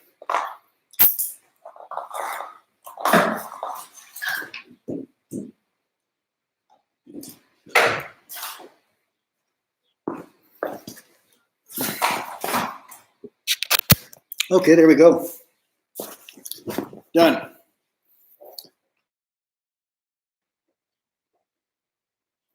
Hey, Jake, don't worry about debating that kind of stuff. Just don't worry. Don't get too upset here. Okay. Just I understand that beliefs and things, people sometimes get a little bit too passionate about beliefs, and that's my whole point. Even and I'm doing this in the fitness community. I'm basically talking about beliefs. Like, belief systems really separate people a lot of times because they're just nothing but mind. It's like a bunch of robots with opposing computer programs. So don't worry about debating and getting mad at people about a belief. If anything, if everybody just turned to the beliefs and just was like right here, then we'd be like, okay, now what do we do now? We can relate through not sharing beliefs, but sharing experiences. And that would probably be a lot more productive, right? So I'd like to help you guys find deeper experiences of life in whatever way that you want. Help you with training based on my experience, but based on the experiences that help you find deeper experiences on your own. Not saying, hey, this worked for me, guys, so it's going to work for you for sure. It's just like, hey, try something. So we see people that have beliefs in the fitness community that war with other people because they have a different belief. But what if we can just surrender belief and just say, hey, this is my experience and this is what happened. It doesn't have to be a belief. It's just, this is what happens when I do this. But it's not a belief, you know what I'm saying? It's just a fact. It's just, but that fact might be different for someone else, right? Because the body's different for them. They have a different body, different situation. Okay, Godfather, no, I just went to go plug in my cord. I had to plug in the cord. I'm drinking isolate, whey isolate, if you want to know.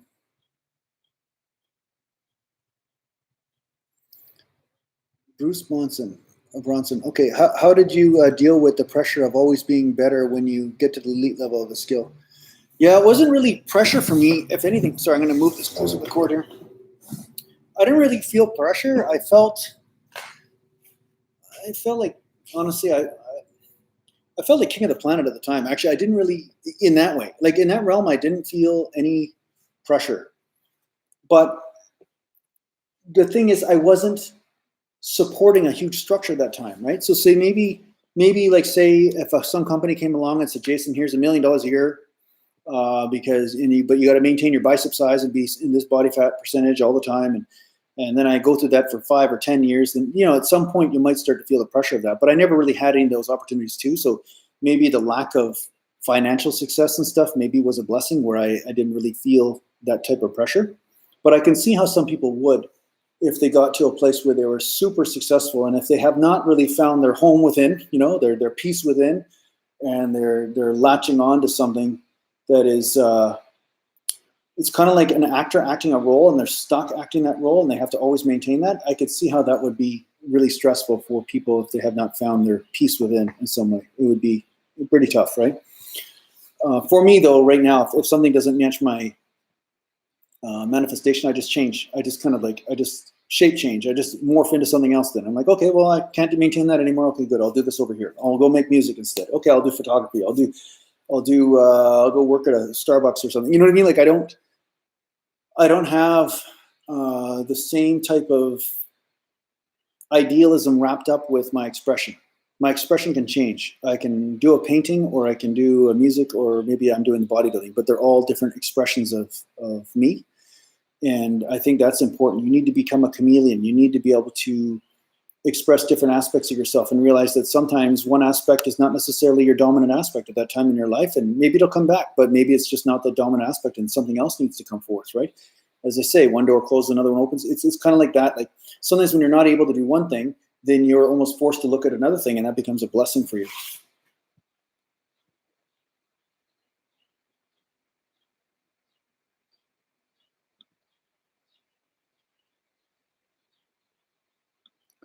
Cool, Jake. Yeah, thanks, bro. Yeah, I recognize you too. I recognize you, Jake. I know you're a nice guy and everything. So I'm just saying, just because of comments, guys, like I'm just going to ask you, and I mean, a lot of you guys have been really great today. So thanks for that. Because sometimes I usually get a lot more negativity than I've gotten today. Today's been really great. What I'm going to say is, if you're commenting to another person in the chat and stuff like that, try to be as polite and as nice as you can, because I'm trying to develop a community here where people are connected and And, you know, I'm trying to get rid of any of the toxic people that just come in and just create hate and just, you know, the typical crap. Because, I mean, who needs that anyway? I mean, I'm not getting paid enough to do this stuff to be able to justify it, as you guys probably know. I mean, you just have to look at my views and Social Blade and all that kind of stuff to know that it's not worth it for me to deal with the negativity. So, so yeah, I really appreciate it because a lot of you, I think, would really get along, because the fact is that you all are connecting to what I'm saying. So that shows that you all have a tendency to see something deeper than a lot of other superficial people. I really get that strong sense. So yeah, give each other a chance. Don't misunderstand each other's comments too quickly. Just try to find out what they really mean instead of just jumping the gun. That's all I'm saying. Because I would love it one day if we all got together, you know what I'm saying? And just, you know, the people that I have met that have been a part of this channel have been just such amazing people and so nice to deal with, and just really like a part of the soul group, you know what I'm saying? Like, so I want that to grow, and I'd rather have 50 or 100 really high quality people than a million people that just don't give a shit about anyone else. Like, it's great to have people here that I do have. So thanks for being here too.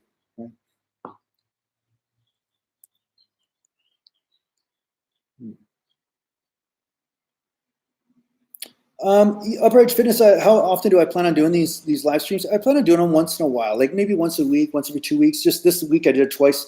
I just didn't feel like doing another editing. I'm trying to change things up so it's just more fun for you and more fun for me, right? Because sometimes just editing video after video is not rewarding for me. Sometimes actually really interacting with you is more rewarding, and I kind of want to have a variation in here, so you have something to tune into instead of just when's Jason just going to talk about bicep curls? Okay, I'll just tune into those videos, you know? So I'd rather you kind of be more organic and more here, and maybe a reason to share my stuff to help me get my stuff out there too, right? Because I'm always looking for more Galantians, you know? It's always nicer to have some people here that are resonating with what I'm saying. So yeah, no, I like this stuff. It's nice when the chat's not full of negativity and just like 1,000 freaking questions of the same thing, you know?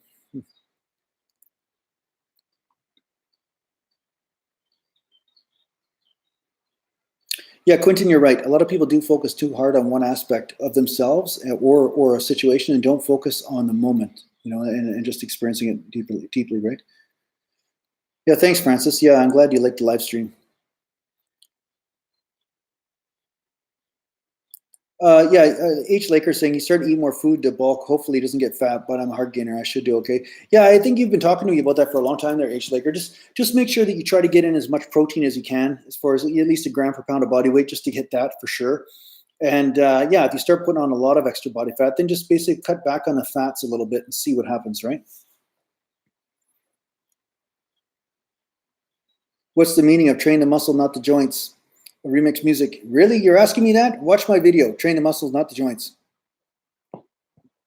Just watch the video on that. I explain it. It's basically just whenever you train, you're training the joints anyway. It's just that there's a way of destroying the joints. So it should be train the muscle, don't destroy the joints. That's basically it, right? So, but watch the video. You'll get something out of it. No, thanks, Jake. Yeah, thanks for being here, buddy. Have I ever thought about streaming my gaming sessions? You know, I have thought about that, but I don't really like. It's just something that kind of happened. You know me. Let me explain my personality a bit. I'm a bit like a random guy. You know what I mean? Like all of a sudden, some inspiration comes through me, and I just do it. And it's not like I had a plan. I'm like, oh, I'm going to start a gaming channel, because everybody's doing gaming first of all. So it's really hard to make that sustainable. Really hard to make a living from that. And I'm not an expert gamer by any means, but I thought it would be kind of fun to have an excuse to basically interact with the Galantian community that way. So I think that would be fun, right? So that in that way, maybe it would be a good idea. It's not necessarily a typical gaming channel where these guys are professional gamers and stuff, but more like a way of interacting with you guys in a different sort of medium, right? But yeah, I have to basically figure out the software, and you got to figure out the software and how to hook up everything and stuff. And I haven't really figured that out to do a live sort of thing. I could do a live sort of thing through just a mic and stuff like that, but it's not quite the same if you don't have the video camera on the person and stuff like that. So anyway, I'm figuring that out a little bit. We'll see. We'll see if it comes up. Are there any bodybuilders on YouTube I follow? No, I don't. I don't follow any bodybuilders on YouTube. There's some nice people though. Don't get me wrong, but I don't follow any.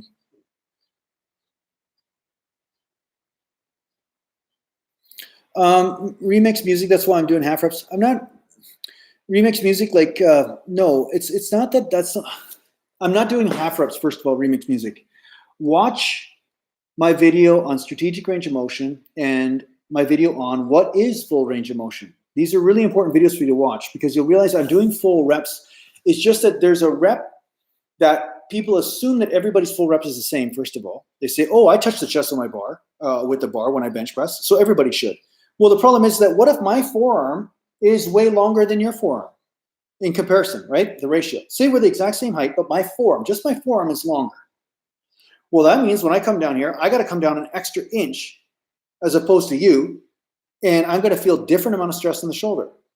So where the bar touches is not relevant. It's more about the angle of the joint.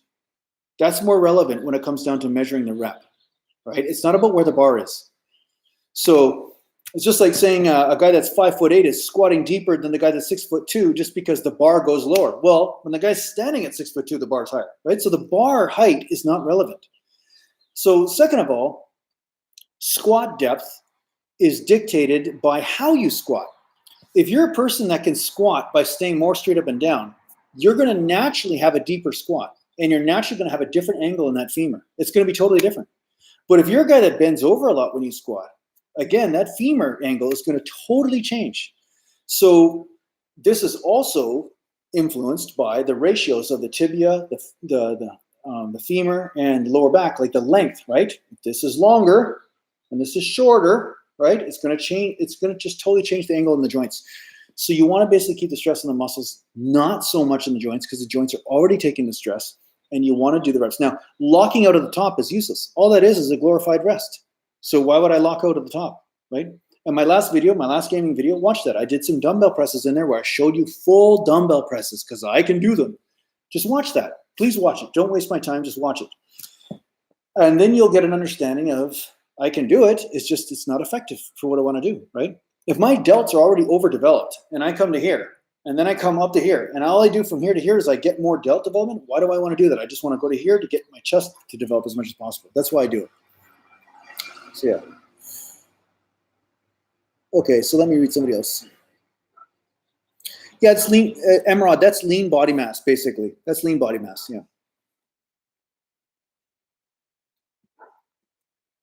Sorry, just all of a sudden, the thing just all of a sudden scrolled up on me. Mountain. For chest development, I normally start with flat bench. Should I start with incline? Let it expedite the process. You know, I don't know, Godfather. I would go back and forth. Sometimes I start with incline. Sometimes I start with flat. I really would go back and forth and try differences. Because sometimes incline works a lot more delt for a lot of people. And I found that for myself too. But it's really going to be an individual thing. So just find out what feels right for you. I would just rotate it just for, you know, priority principle's sake. I would rotate it.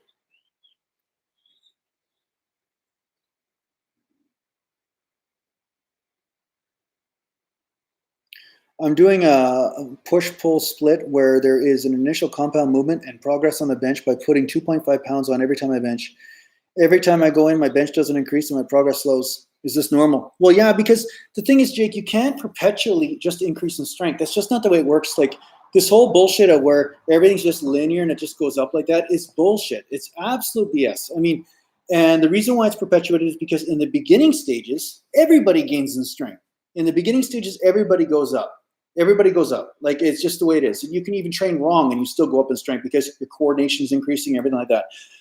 But at some point, you'll hit a limitation. And then from there, to go get stronger, it takes a bit of time. It's almost like there's a breaking point. It's like called the melting point of ice, right? Like at some point, the melting point hits and then the ice starts to melt.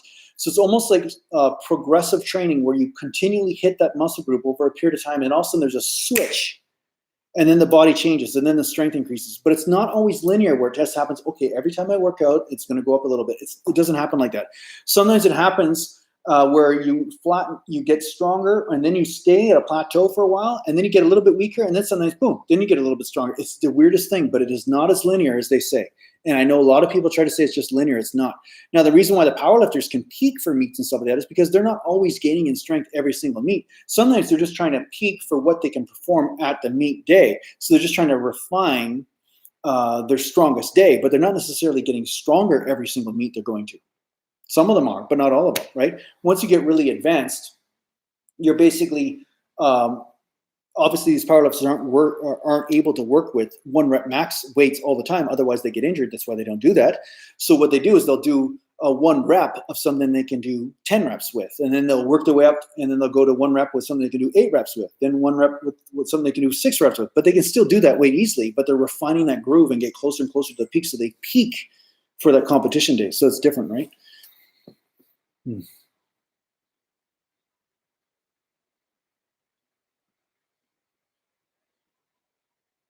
Yeah, Upper Edge Fitness. Yeah, I'll just email me at naturalgallant@hotmail.com, and yeah, we'll talk.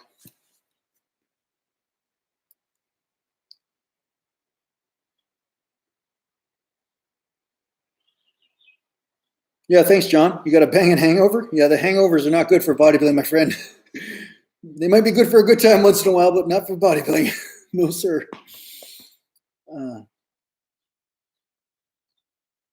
Surya Ananda, yeah, protein shakes, whey protein give you gas. Some of them can, especially if they're high in casein and stuff, or if they're not really good quality. So you may have to try different shakes for a while and find out. I usually get one that's like sweet with stevia as well, and whey isolate, and I don't get gas from it.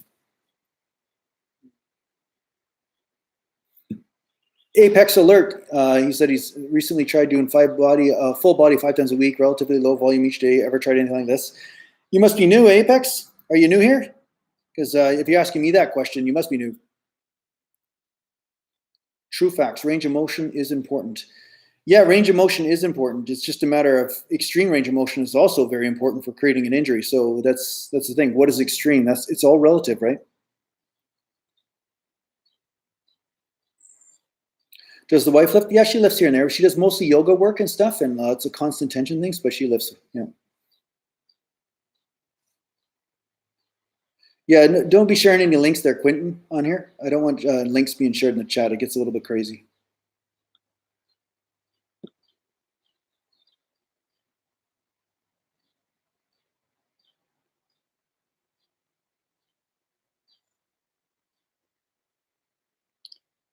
Yeah, okay, Apex. So watch my playlist, Apex Alert, on the playlist on pushing the limits. Watch that playlist and you'll see the experiments that I've done and stuff like that. But yeah, I've done lots of high frequency type stuff. If you go to my website, naturalgallantbodybuilding.com, I have 2-day splits and high frequency splits and everything there too. So yeah, I believe in higher frequency for sure and different variations of it. What's the difference between grass-fed meat and organic? Well, organic makes sure that grass has no toxins or anything put on it, or it's not close to other farms and places that may be using some sort of pesticide or something. Whereas if you get grass-fed, that grass might be close to somebody that has been putting some sort of weed killer on the lawn or whatever, right? So there's certain sort of stipulations depending on which country you're in as well, because I think the stipulations for organic change depending on where you are in the States or Canada. And there's a lot of scams around that too, I'm sure. But yeah, organic is better. But grass-fed is definitely a higher state of beef or a higher state of meat than the grain-fed, because the grain-fed stuff is being fed GMO stuff like corn and stuff that cows and things shouldn't be eating. And then, of course, their fat content is totally different. Their fat ratios are totally different once they eat that other stuff, right?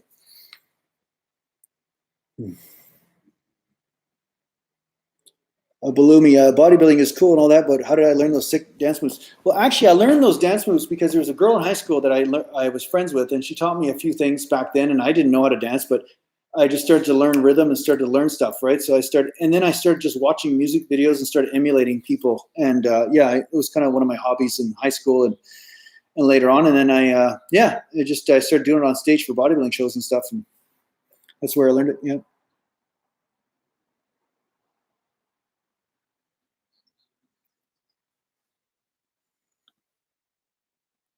Narcissist, no links. Don't be posting links. I mean, I didn't create my YouTube channel to advertise other people's products and services, just so you know.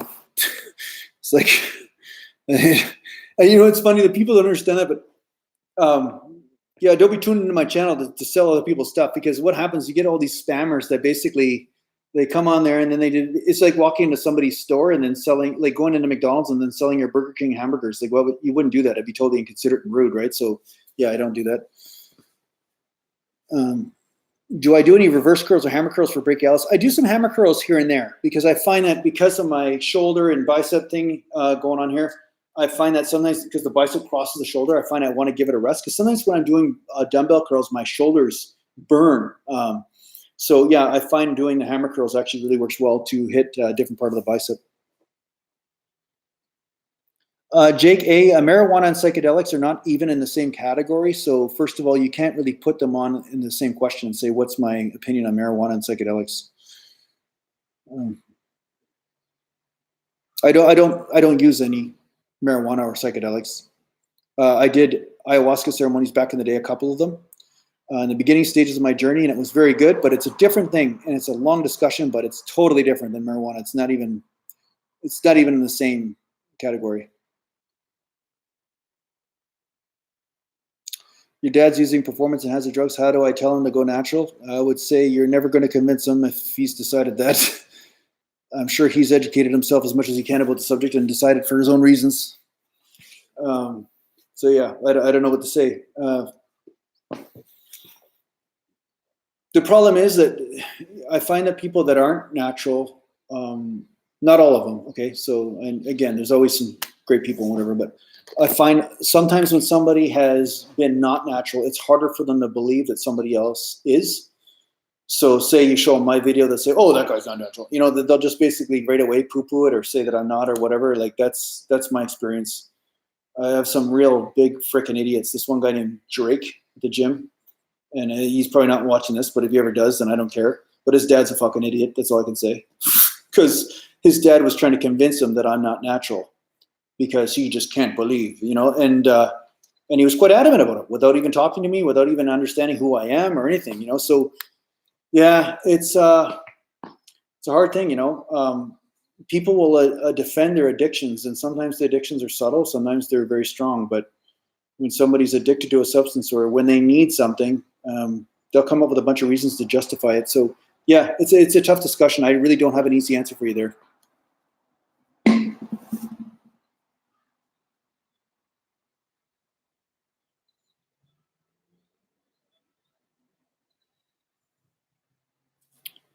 Metal Man, growing up, what bodybuilders did I follow and how did I feel when I realized they weren't natural? I used to think wrestling was real. Well, I was lucky. I grew up with a dad that was a powerlifter, and he told me a lot of stories, horror stories about drugs and things. And what would happen to some of the powerlifters in some of the meets, like guys that were tearing muscles off and breaking humeruses during bench press, just snapping them off, just things like that would happen.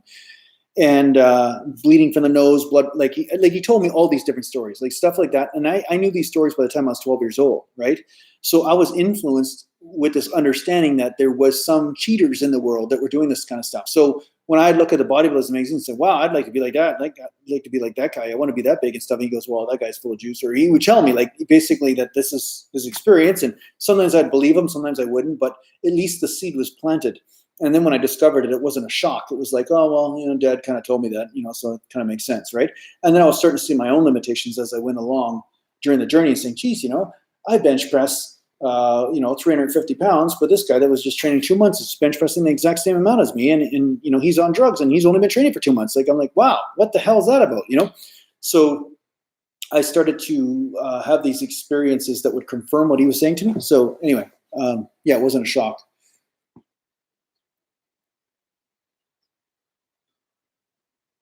Yeah, thanks, Tamaz. I'm glad you found my channel. I'm glad you like it and everything too. Thanks. Somebody's asking me about a girl. I don't know. Balumi, you're saying you get the girl? I don't understand the context. What are you saying? Get what girl? Why don't I grow a bear? That's a autocorrect. I don't want to grow a bear. But if you meant beard, my wife hates it because it scratches the crap out of her cheeks, and yeah, it's like a SOS pad. Hey, Kung Fu Kickboxer, how you doing, bro?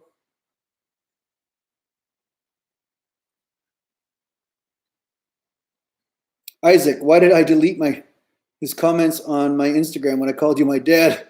Well, because you're not my son. So why would I have you on there as my son saying you're my dad? I don't get it.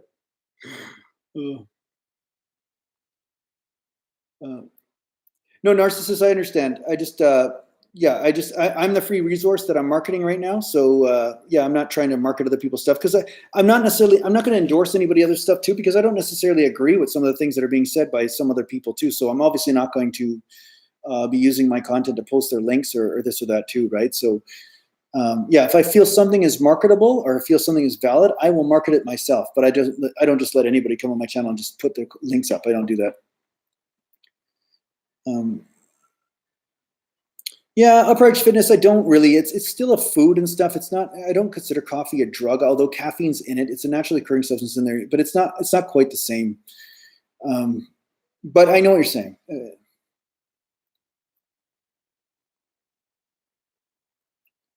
Okay, when Tyler Gilzian is saying, when you're performing a set, do you focus on being in control of the weight throughout the lift more so than being explosive? I'd say both. You want to have both. If you're too much in control, sometimes what'll happen is that you'll be so careful it becomes an endurance activity because it's a super slow rep. Now that can still have its valid points. It still will hit certain fibers, maybe the endurance fibers more and stuff like that. But there is some validity to be said for explosive type reps as well, right? Where you're trying to power that weight up, and there has been some research to show that it creates more fast switch fiber recruitment, which is kind of the way I train most of my life. So when I'm doing lighter weights, I have a tendency to go faster in my reps. When I'm doing heavier weights, I'll definitely make sure that my eccentric portion of the weight or the motion is slower. So that's the disclaimer there.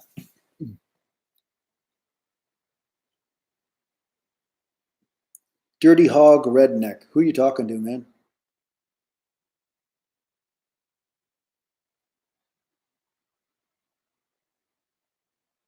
Dirty hog redneck.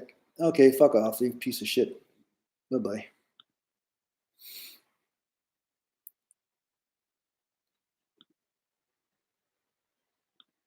There's people threatening me on my chat. That's not nice. Go kiss my ass. All right. Some say that isolation exercises can't be progressively overloaded. Can you make long-term progress? Say pec deck for chest. You can, but you don't want to be doing 5 rep sets on pec deck. You don't want to be doing like 6 or 7 reps or something like that. If you're going to be doing progressive overload, you'll be doing say 20 rep set or 25 rep set, but you'd be doing more weight for that set. But you wouldn't be doing heavy sets. You know what I'm saying? That's the difference. That's what they mean by not doing progressive overload for those isolation movements, because you will injure yourself. There's no doubt about that. You will injure yourself. It's some movements are just not good for super heavy weight.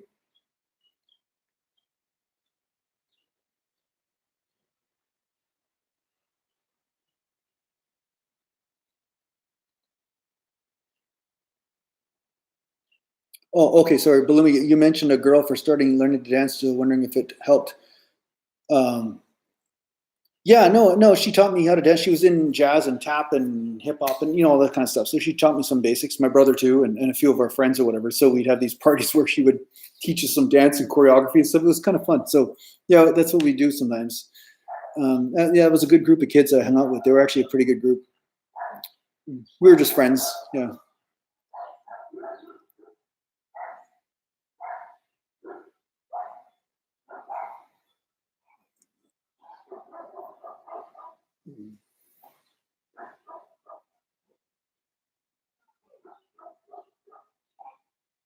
How much I bench, G-Rub? I don't know. I'm probably around 350, 365 right now, somewhere around there. But I wouldn't want to force a 1 rep max right now there, G-Rub. Upright fitness, Jason's a black belt. Well, I did karate and martial arts back then and stuff like that. But honestly, the thing is with fighting is that when you fight, you still lose. You know what I'm saying? Like, even if I fought with somebody and I had to fight because some guy attacked me or something, like, obviously you have to defend yourself. But even if I won, right? Let's say I pop my shoulder out, or I tweak my knee, or I lost a tooth or something. Like, who really wins in that? Like, nobody really wins, right? So it's all the sake of some butthurt ego guy just trying to basically work out his negativity. I just let him work his negativity out at somebody else. I don't need to work out the negativity, But yeah, you just get some psychos. People are triggered, right? They see you and their insecurities come up because they assume what I'm about instead of actually just listening to me and saying, okay, what is this guy really about? Like, am I a bro? Am I a guy that's just trying to say how much better I am? Or am I a person that's actually just trying to help people enjoy a hobby, right? I mean, depending on how you see me will totally change the way you interact with me, right? And some of the people that interact with me see me as this bro. They see me through some sort of veil of some crap that happened to them in their life, and And then they're seeing me as that instead of actually what I truly am. And this is what I'm saying. You got to surrender that mind, right? Those belief systems, those veils, those projections. And then you're able to become aware and actually interact in a true way, right? Little Parker, how strong am I? I was decently strong. I'm okay strong now, but I could be a lot stronger if I didn't have the history from sports and stuff that happened. But I'm nowhere, like, I'm not a strongman guy or anything like that, I wouldn't say. Artom, the best move is to walk away. You know what? Whenever there's a possibility of walking away, that's what I'm doing. Because, like I said, I've got too many injuries and too many things to think about. And you know what? There's been times where, there have been times when I've had fights in my life, long time ago, and I won. Like, I won with a resounding lightning strike, right? But then the pain in the butt that followed me after was just such a pain. It was just the stress involved, and sometimes the police were involved. Sometimes, it just, even when you were justified, just because when you win, then people are like, oh, something happened, he got assaulted, all this kind of stuff. And sometimes what an assault is classified as is depending on who has the witnesses on their side, right? If the person that attacked you has witnesses on their side, all of a sudden you're the guy that started the whole thing, So it's just a big pain in the butt. It's not worth it. And from an internal peace point of view, it's just not necessary. I don't need to prove anything, because what's the hell? Who cares, right? I will defend my own survival, and I'll defend the health and longevity of my wife or my family or friends, but I'm not going to do it just for ego. That's stupid.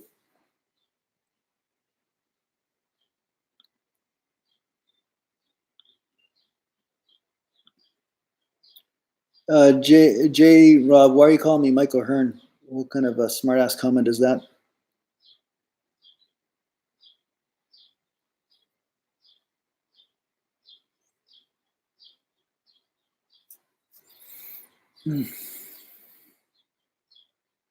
First of all, Michael Hearn will probably be insulted by you saying that. Second of all, I don't know what context you mean that in and what kind of comment it is. So,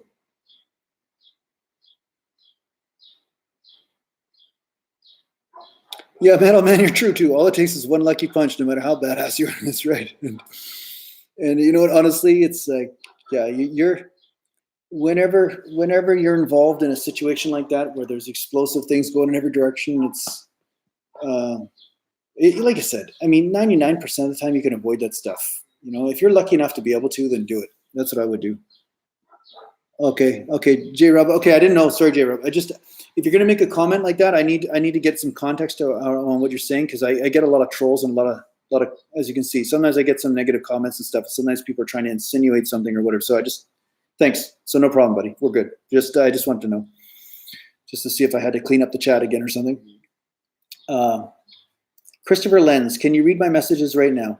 Hey, Christopher, if you want me to read your message, for sure. Okay, guys. Okay, let's just be clear about something. If you're so adamant that I have to answer your question, then you can donate a super chat, and that chat will go right to the top, and it will be right in front of my face. Now, as you notice, there have not been a lot of donations, and I've been on here for 2.5 hours, and I'm okay with that. But at the same time, if I'm going to give my time away for free here, and I'm not really getting donations, I'm not even making minimum wage, basically, okay, then you don't have the right to tell me that I need to answer your questions either, okay? You should be a little nicer about it. That's all. We're still buddies, but just be a little bit nice, because you got to help me out here. You know what I mean?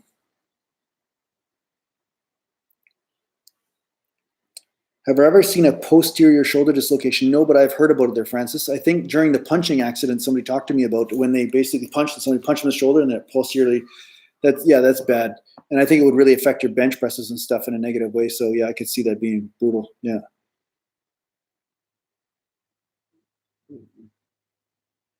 Mr. Bigglesworth unsubscribed. Okay. Yeah, well, that's fine, Mr. Bigglesworth. If you don't understand my language, it's okay. You can unsubscribe all you want. That's fine. Is there a thing like to be weak in one part of the movement, say, if you don't do bench from the bottom of the chest, that you become more prone to injury in the part of the movement? Okay, Sky Blue, I know where this type of thinking is coming from. It's coming from some of the armchair bodybuilders of the internet, or powerlifters or whatever. And some of them have YouTube channels and Instagrams and whatever. You can stretch during that portion of the movement, but when you're using your working weight, it doesn't mean that using your working weight during that part of the movement is probably the smartest thing. Like say when I do bench press, when I warm up with 135, it's no big deal to put the bar on my chest and stretch a little bit because it's not putting undue stress on the joints. It's just stretching the muscles out a little bit. But when I get into the working sets, then I will make sure that my range of motion is efficient. I'm not overstretching because the dynamics of how things play out changes when you change the weight, right? Especially if you have a labral tear in your shoulder or something like that going on. All of a sudden now the tensions are more just to hold that weight static and the shoulders get pushed forward, like things like that happen, okay? So that will also change your range of motion. But that doesn't mean that doing extra heavy or lower reps over the long run is going to help. Now, I did a whole experiment, and you haven't been around the channel long enough. I did a whole month and a half of just touching my chest with 275 on the bench and 295 and did the reps like that. But what would happen is just that it would tweak my shoulders. My shoulders started to feel weird. My left shoulder started to kind of get some wear and tear on it and stuff. And I was like, what's going on? It just didn't feel right. And that was my intuition right from the beginning. So I just followed that. But it's not like I all of a sudden tore my chest because I went down full range of motion. That's just a bunch of BS. So yeah, you still want to stretch in your warm-ups. You still want to make sure that you have some flexibility. But just because you're doing efficient range of motion during your working sets, that doesn't mean you're going to tear stuff.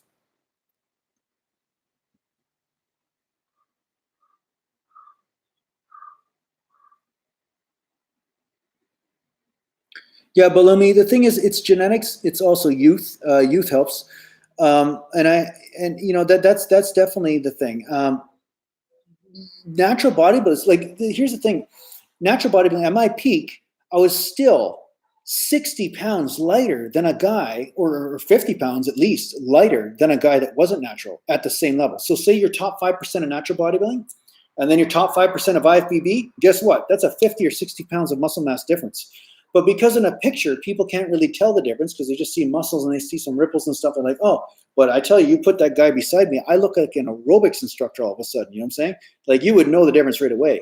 So that's kind of where people make the mistake. This whole Instagram and people like doing like different filters on their shots and their pictures and stuff. And all of a sudden you see a guy that's 165 pounds and people are like, oh, he's massive. That guy's so amazing. Look how great he looks. It's like, meanwhile, you just get blown off the stage if he was against a real bodybuilder on stage, you know what I'm saying? In the overall. So the bottom line is that, some people misinterpret the pictures and they misinterpret the lighting and the tan and the leanness, and they think that all is big. Well, I was big for a natural bodybuilder, but not big for those other guys. I'm telling you, it's like I was training down at Gold's Gym in Venice for some photo shoots and stuff. And I'm serious, like they were walking around. It was like I was seeing buildings. It was like I was in the middle of Rampage, the video game. It was like nothing but Godzilla going by me and then King Kong. It was crazy, like how much of a difference there was in size. So yeah, you can't compare the same. You can't really compare it, honestly.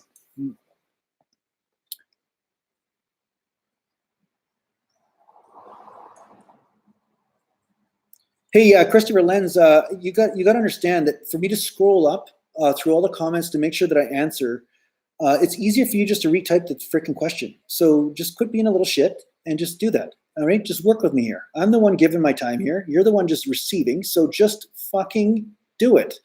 Don't be such a shit. It's just so easy. Don't be a shit, Christopher. Come on, man. It says, the thing is, you respect me and you always show much love. Okay, good. Show it now just by rewriting your damn question. Don't make me scroll up to the thing so I don't have to ignore all these other questions that are here. I'm trying to answer as many as I can, Christopher. I still love you. Don't worry. It's not a slap in your face. I still like you and everything. It's just work with me. Help me help you, Christopher. Help me help you. Okay, do you know with lifters if there is a risk for hernia to occur? Okay, hernias can occur anytime that, say you have a deviation of form, or maybe you have excess strain and your core is not active in the right way or whatever.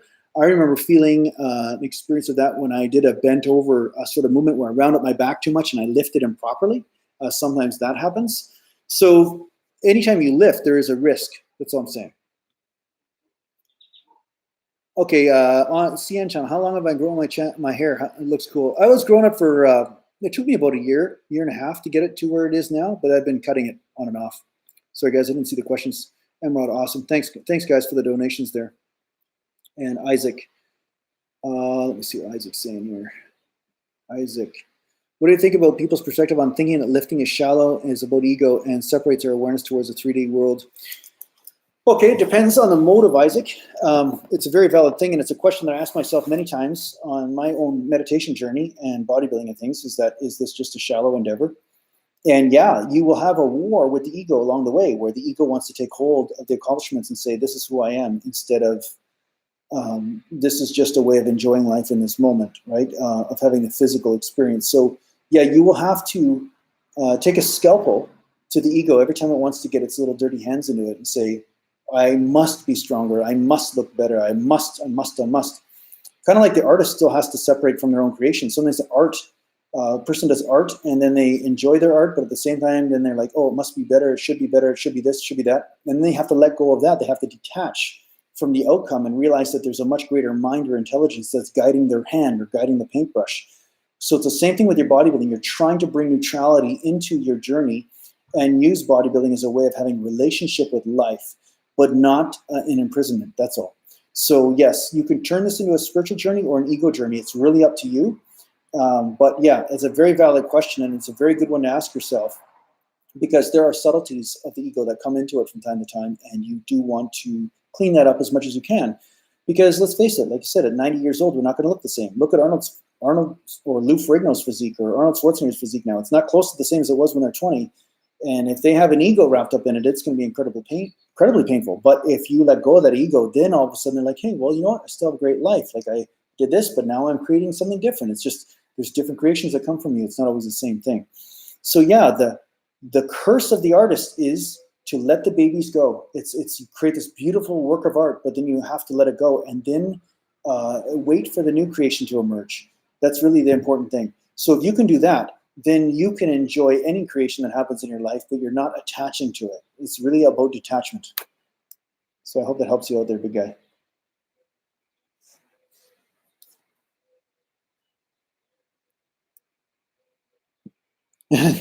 Godfather, all hail the mountain king of the north. That's so funny.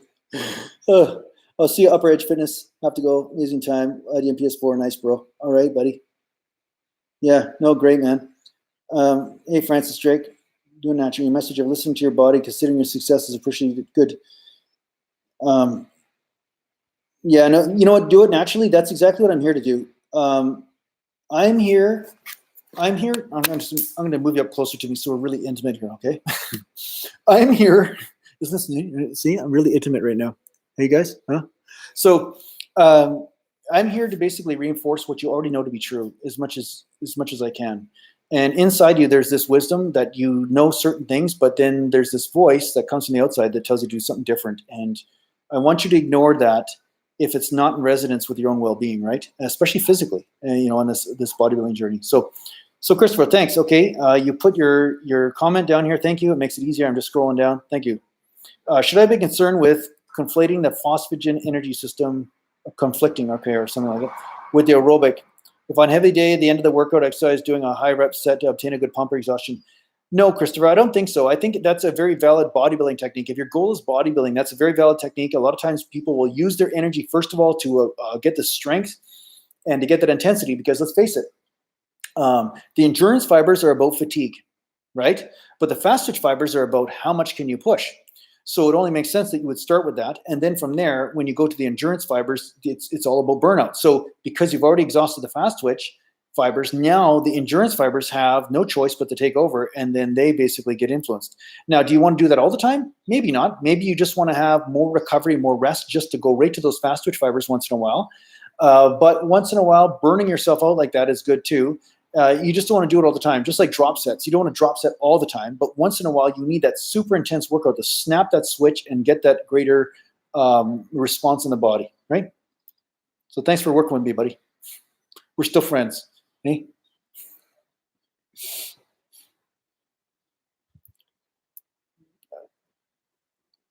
Okay.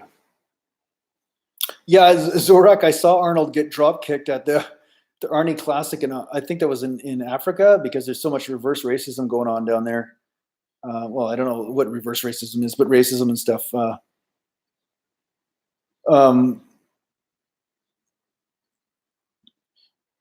So yeah, I mean, there's Yeah, there's so much shit going on in the world, man. That was a shitty thing to see. I'm not saying Arnold's a nice guy because I don't know him personally, but nobody wants to see a guy get kicked in the back. It didn't seem like there was any logical reason that I could see, but maybe there was. I don't know, but that's not nice. I mean, it's really, what kind of a real coward do you have to be to kick a 70-year-old man in the back? You're not even facing him frontwards and you kick him in the back. Like, that takes some balls. I'm telling you. I don't understand what kind of idiot would do something like that? But anyway, yeah. Okay, conspiracies by Hans for. Hi, Jason. What's your opinion on turning vegetarian in regards to its effects on muscle building? I answered that in the beginning of this webcast, but the short answer is it's not effective for most. That's the short answer. But if you want to go back, I explain more. Dingo dude, why don't you show your brother on camera more? Well, I don't live with him. That's probably one reason. He's not around when the camera's running, and he doesn't like being on camera much. And sometimes he's an asshole, and I don't want to put him on here. So we're brothers. Sometimes we get along, sometimes we don't. But yeah, no, he's not like, he's busy, right? He's busy. He's got his family. He's got his job. He's got lots of things going on, and I live about an hour drive away from him too, so that plays a role. Yeah, Christopher Lenz, no problem, man. I have no issue with you whatsoever, bro. It just, like I said, I know from your experience, you don't really understand how this chat works as far as the details of how, my questions come up and stuff and how complicated it is. Like, it's very hard for me to find a question once it's been up, like, especially when there's been 300 or 400 questions and I have to scroll through all of them. And then everybody on the screen here has to wait while I scroll. It's kind of inconsiderate to them. So I'm trying to be as considerate to everybody at the same time. So I'm trying to kind of balance on the edge of a knife here. So forgive me for that, but that's why it's easier sometimes if you just kind of work with me. Thanks.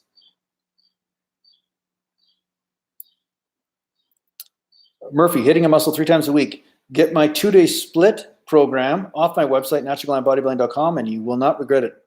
It's based on that.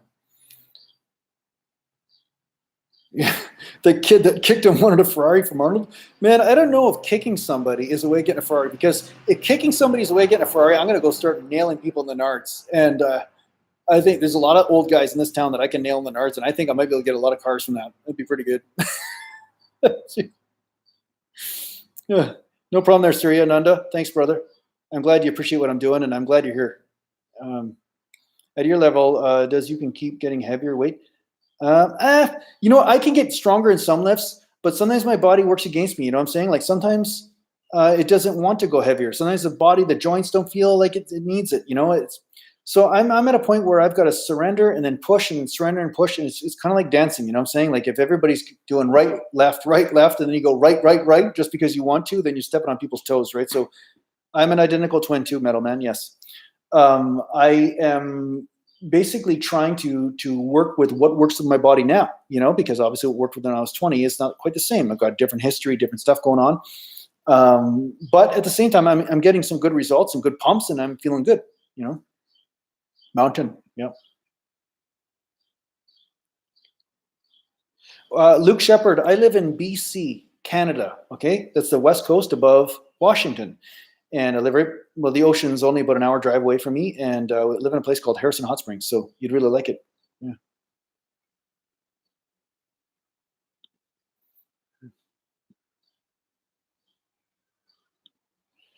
Okay, what else? I'm trying not to miss anybody since Chris gave me shit.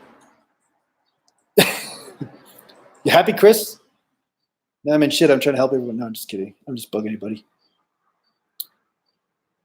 Yeah. Francis Drake, what shirt size do I wear? Are you just talking t-shirts or something, Francis? I wear a large. Do I wear anything apart from blue? That's an interesting question, because right now, you see these shoes. That's not blue, is it? Is that blue? Is that blue? Hey, look how big these feet are. Like size 70. Okay, size 70. This is actually how big my feet are. This is not a camera trick. My feet are actually this big from all the squatting. Squatting heavy weight, my feet flattened out and they expanded. They're just like huge like this. You see that?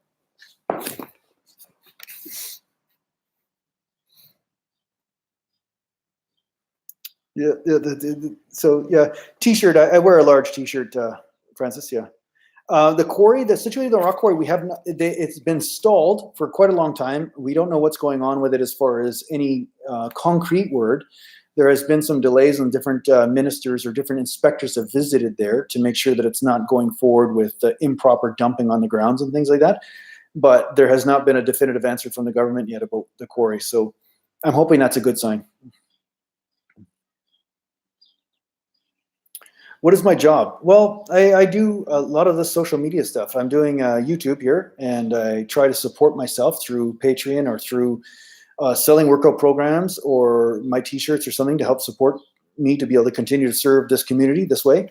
I have another YouTube channel where I sell my book and I sell some MP3s, and I do work with people for consultations as well at times. And then I also work with my wife as far as helping her with her work with her retreats and her course called the Wisdom Life School that she works with people all around the world. So I help her with that as well. And of course, I do some freelance video work for people at times.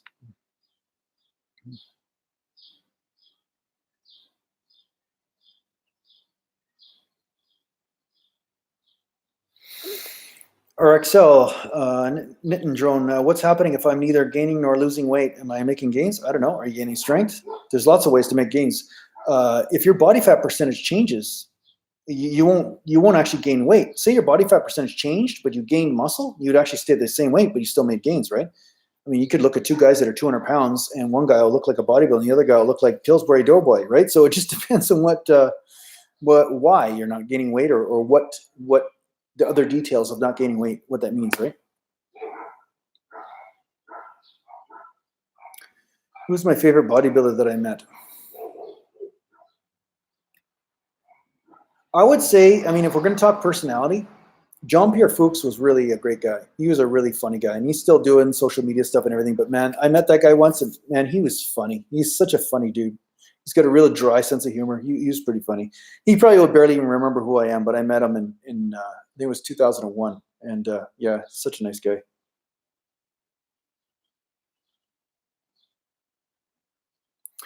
At what point can someone consider themselves a bodybuilder? Would you have to compete? What is your take on that? I don't know if you need to consider yourself a bodybuilder. If anything, there's so much negativity around the word bodybuilder that I don't know if that's really a good thing to even consider yourself a bodybuilder, but you can lift weights and gain muscle, right? You don't need to be a bodybuilder, really. I mean, what if it makes you happy to be considered a bodybuilder? If you're just training and eating and gaining muscle, and that's your hobby, is that it's just like a mechanic. A mechanic doesn't have to be an Indy car driving mechanic. He doesn't have to work for a race car team to be considered a mechanic. If he works on cars and fixes them, he's a mechanic. That's it. Are people friendlier in Canada than in USA? I don't know. It depends which part, because I'd say on average there's a lot more rougher neighborhoods in the USA, where if you're not a part of a certain street gang, you're going to get shot or killed or something like that. So definitely in Canada, there's a lot more friendlier places than that. The neighborhoods tend to be friendlier. But if we're going to talk about real friendliness, I mean, real interaction and stuff like that, I don't know if you could really consider Canada, just because they have a different way of relating, friendlier. There's just maybe a way of relating where they don't tell you what they really think about you. Like, so there's lots of that stuff. So I think it would depend on the state, because if you go in the States, I mean, a lot of the guys I talk to on PlayStation or whatever, or even on these YouTube chats and stuff, some people are pretty damn nice. I mean, and it depends on which community or which state you're in, will depend on how people relate. It's like almost like there's different cultures or countries. It's like the United States, right? They're like united countries. There's all these different countries in the States, and every one of them has a different way of relating. So, yeah, I mean, once you figure out the language of how people relate, then you can find out, okay, is this guy really calling me an asshole even though he said good day? Like, you don't know, right? So I would say Canada, yeah, it has some friendly people, but we have some bad mofos as well, right? We have some gangs, and we have bad people too, right? It's the same, I think, everywhere.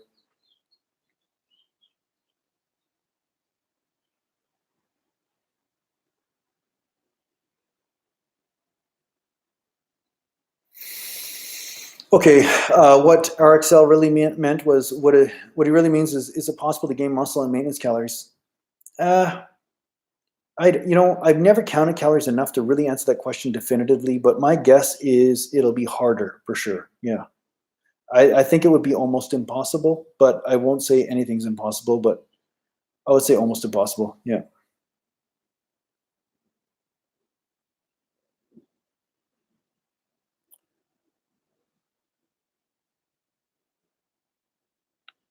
Okay, what is the limit volume per muscle? If I do 10 sets of 10 reps in chest, does that mean my session's finished? Different people have different tolerances for volume. So if 10 reps is failure, that'll be different than 10 reps of not failure, first of all. So that would also have a different level of fatigue for you. So say you can only do 10 reps of the weight that you're using. Like it's just failure. You're doing 10 reps of failure, 10 sets of failure. That would be a different type of stimulus than doing 10 sets with a weight that you really only hit failure on the last set. So assuming they're all failure, I would say that doesn't mean your whole workout's finished. Maybe you'll move on to a different body part after that. That's what I would do. But I've done that. I've done sometimes 10 sets for chest and then moved on to the back and then biceps, right?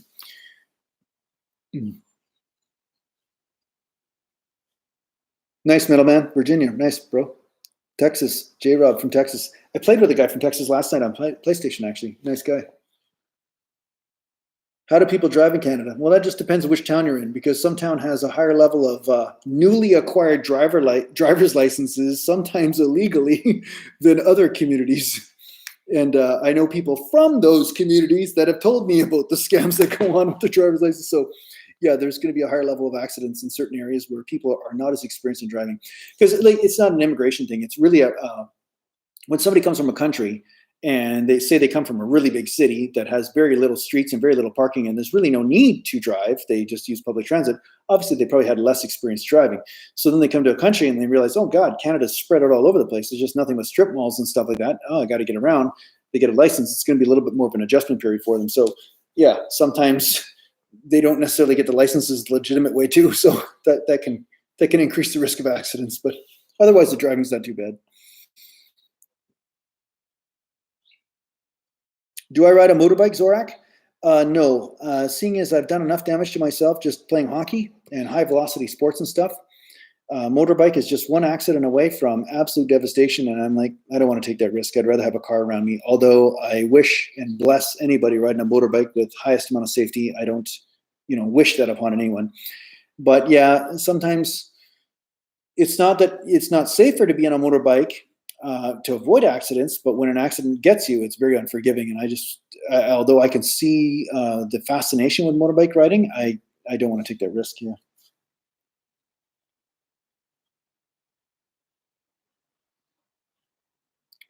Did you find your training recovery time decreased over time? Yeah, to a point.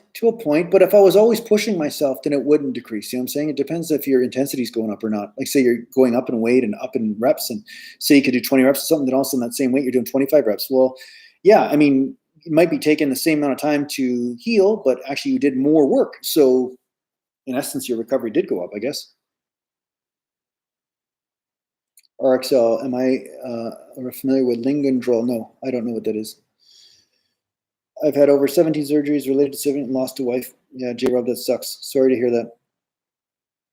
Yeah. Kung Fu Kickboxer, why aren't you on Game of Thrones? You'd be great. What would I do on Game of Thrones? Seriously. What would they have me as?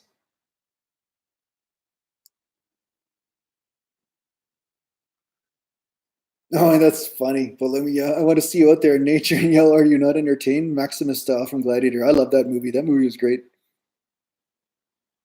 Is sodium salt better for getting muscle pumps? Well, you do need sodium, Francis. Sodium is not the devil, like a lot of people try to make it out to be. You do need salt. I mean, there's a reason why animals need a salt lick. I mean, it's necessary in order for you to retain some sort of amount of water in your body. So you do need those electrolytes in there. Otherwise, you will not be able to train properly.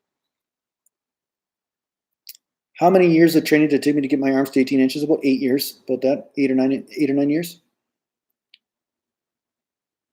Have I had to fight anybody over there? Over there. Where's over there? Zorak?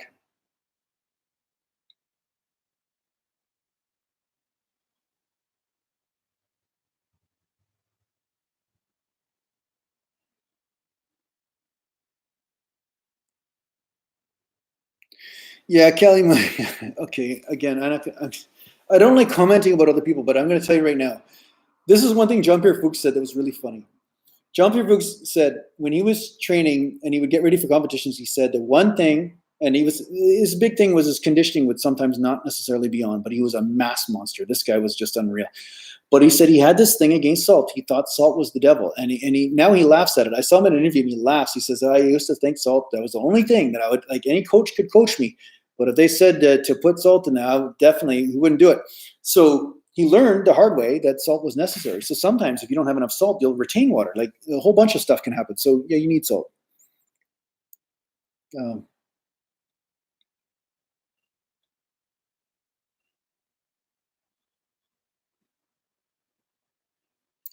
Can't wait for Zorak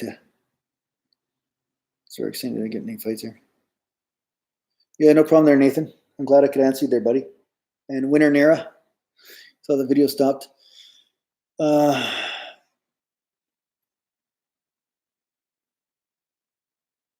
Yeah, thanks, Nathan. I'm glad you're a big fan. I need at least two. If I have two big fans, then everybody else, like whatever. They can think all they want of me, but at least I got two. Ever fight a moose? That's funny. Man, those things are huge. If you've ever seen a moose in person, I mean, they are big. And Newfoundland has lots of them. I drove all the way across Newfoundland with my dad when I went back there a long time ago. And these things are like, it's almost like watching a building walk by you. They are big. Like bears are scared of those mofos. Like, I mean, you got to be a grizzly to take one down. They're big. Yeah.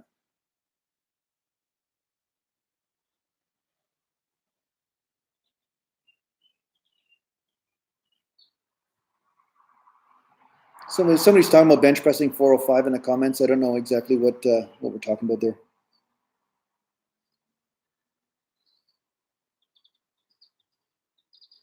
Okay. So I don't know what you guys are saying. I don't really know the context of what's happening there. So I'm just going to let you guys kind of talk or whatever. Ever seen a grizzly? If I have seen a grizzly in the wild, there might be a chance that you wouldn't be talking to me right now. But I've seen black bears, though. Quite a bit of black bears. But grizzlies, they're not always bad. But it's like I knew a woman that was a photographer. She used to go close to them on purpose and take pictures and when they're in the salmon run, right? Because they're already fed by the salmon, and so they're not as dangerous to attack. But still, there was that one guy that did documentaries, and he was trying to talk about how safe they were, and he spent years and years around grizzlies, and then eventually he actually got eaten by one. So you don't know. Grizzlies are not different. They're definitely not like puppies. Grizzlies. Yeah. Zorak 75 in my part of Canada. Have I? Okay. Zorak. Yeah, no, I haven't seen a grizzly by me, but they are in this area though. The grizzlies are, you go up in different territories around here. You can find them.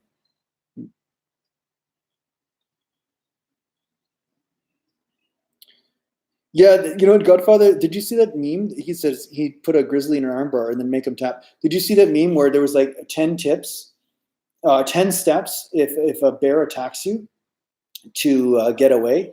And it said, step 1, get in the fighting position. Step 2, when the bear lunges, jump on its back. Step 3, put it in a chokehold. Step 4, wait till it goes to sleep. Step 5, and then step 5 says, shake your head, get yourself out of that delusion. You just died, right? He lost it at step 1. It was so funny. Zorak 75. Okay, you're talking about fights now. Okay, yeah, I've been in a few fights back when I was younger and stuff like that, but it depends on what part of the states you're in, whether it's easy to get in fights or not. And I'm sure there are police that basically charge people or take them away or whatever. I think it's easy to get in fights if you look for them. But yeah, some areas, they lend themselves more so to get in fights than others, right? And depending on where you are, right? I mean, nightclubs and stuff are obviously easier where people are drunk and stuff. Yeah, I don't, yeah, it's, yeah, I guess it would depend on where you are. Yeah. Have I ever been sponsored by a supplement company? I was sponsored by EAS in 1997 for a short period of time when I was in their magazines. And I was sponsored by a company named Basic Nutrition for a short period of time, but nothing major, very small stuff. There is some road rage up here too. Not as much, but there is some.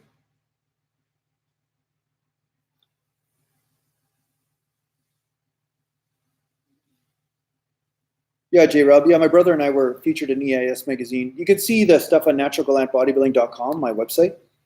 I have some of my resume on there. Yeah.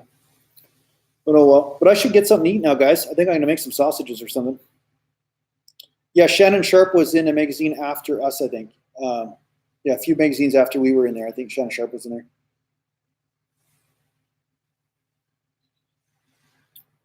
But I'll answer this one. Did people treat you any different when you were at your peak physique? Well, my physique is not really that bad now. You know what I'm saying? Like, it wasn't really much different than it is now, except for a couple of things, but not that much different. People didn't really treat me differently than they do now. I mean, it's almost the same. Just like when I was competing and stuff when I was younger, you're around different people, different priorities, right? So, when you're 45 and you meet somebody that's 50 or 60 or something like that, they don't give a shit what your physique looks like. They're like, whatever. Like, it doesn't matter. Like this. Yeah. Do women like you smaller or bigger? Well, they never saw me smaller, so I don't know if they like me more then, or I know they didn't like me bigger either. So, oh god. Anyway, all right, guys. Well, I think I'm gonna end it now, pretty quick here. I think I'm gonna end it. I'm gonna get something to eat. I already drank a protein shake and stuff, and I'm gonna grab something to eat. And I hope you guys had a fun time. And yeah, we'll do this again, and I'm going to edit another video, and it should be up tomorrow or the next day. I'm going to put a video up, and there'll be a little bit of a day in life there and stuff, and some food, maybe me doing exercise in a butcher shop or something like that. I don't know. We'll see what happens. So thanks a lot for the donations from some of you guys, and thanks a lot to the Patreon supporters. And make sure you check out my website, and make sure you subscribe to the YouTube channel if you haven't already. Thanks. Have a good night, eh?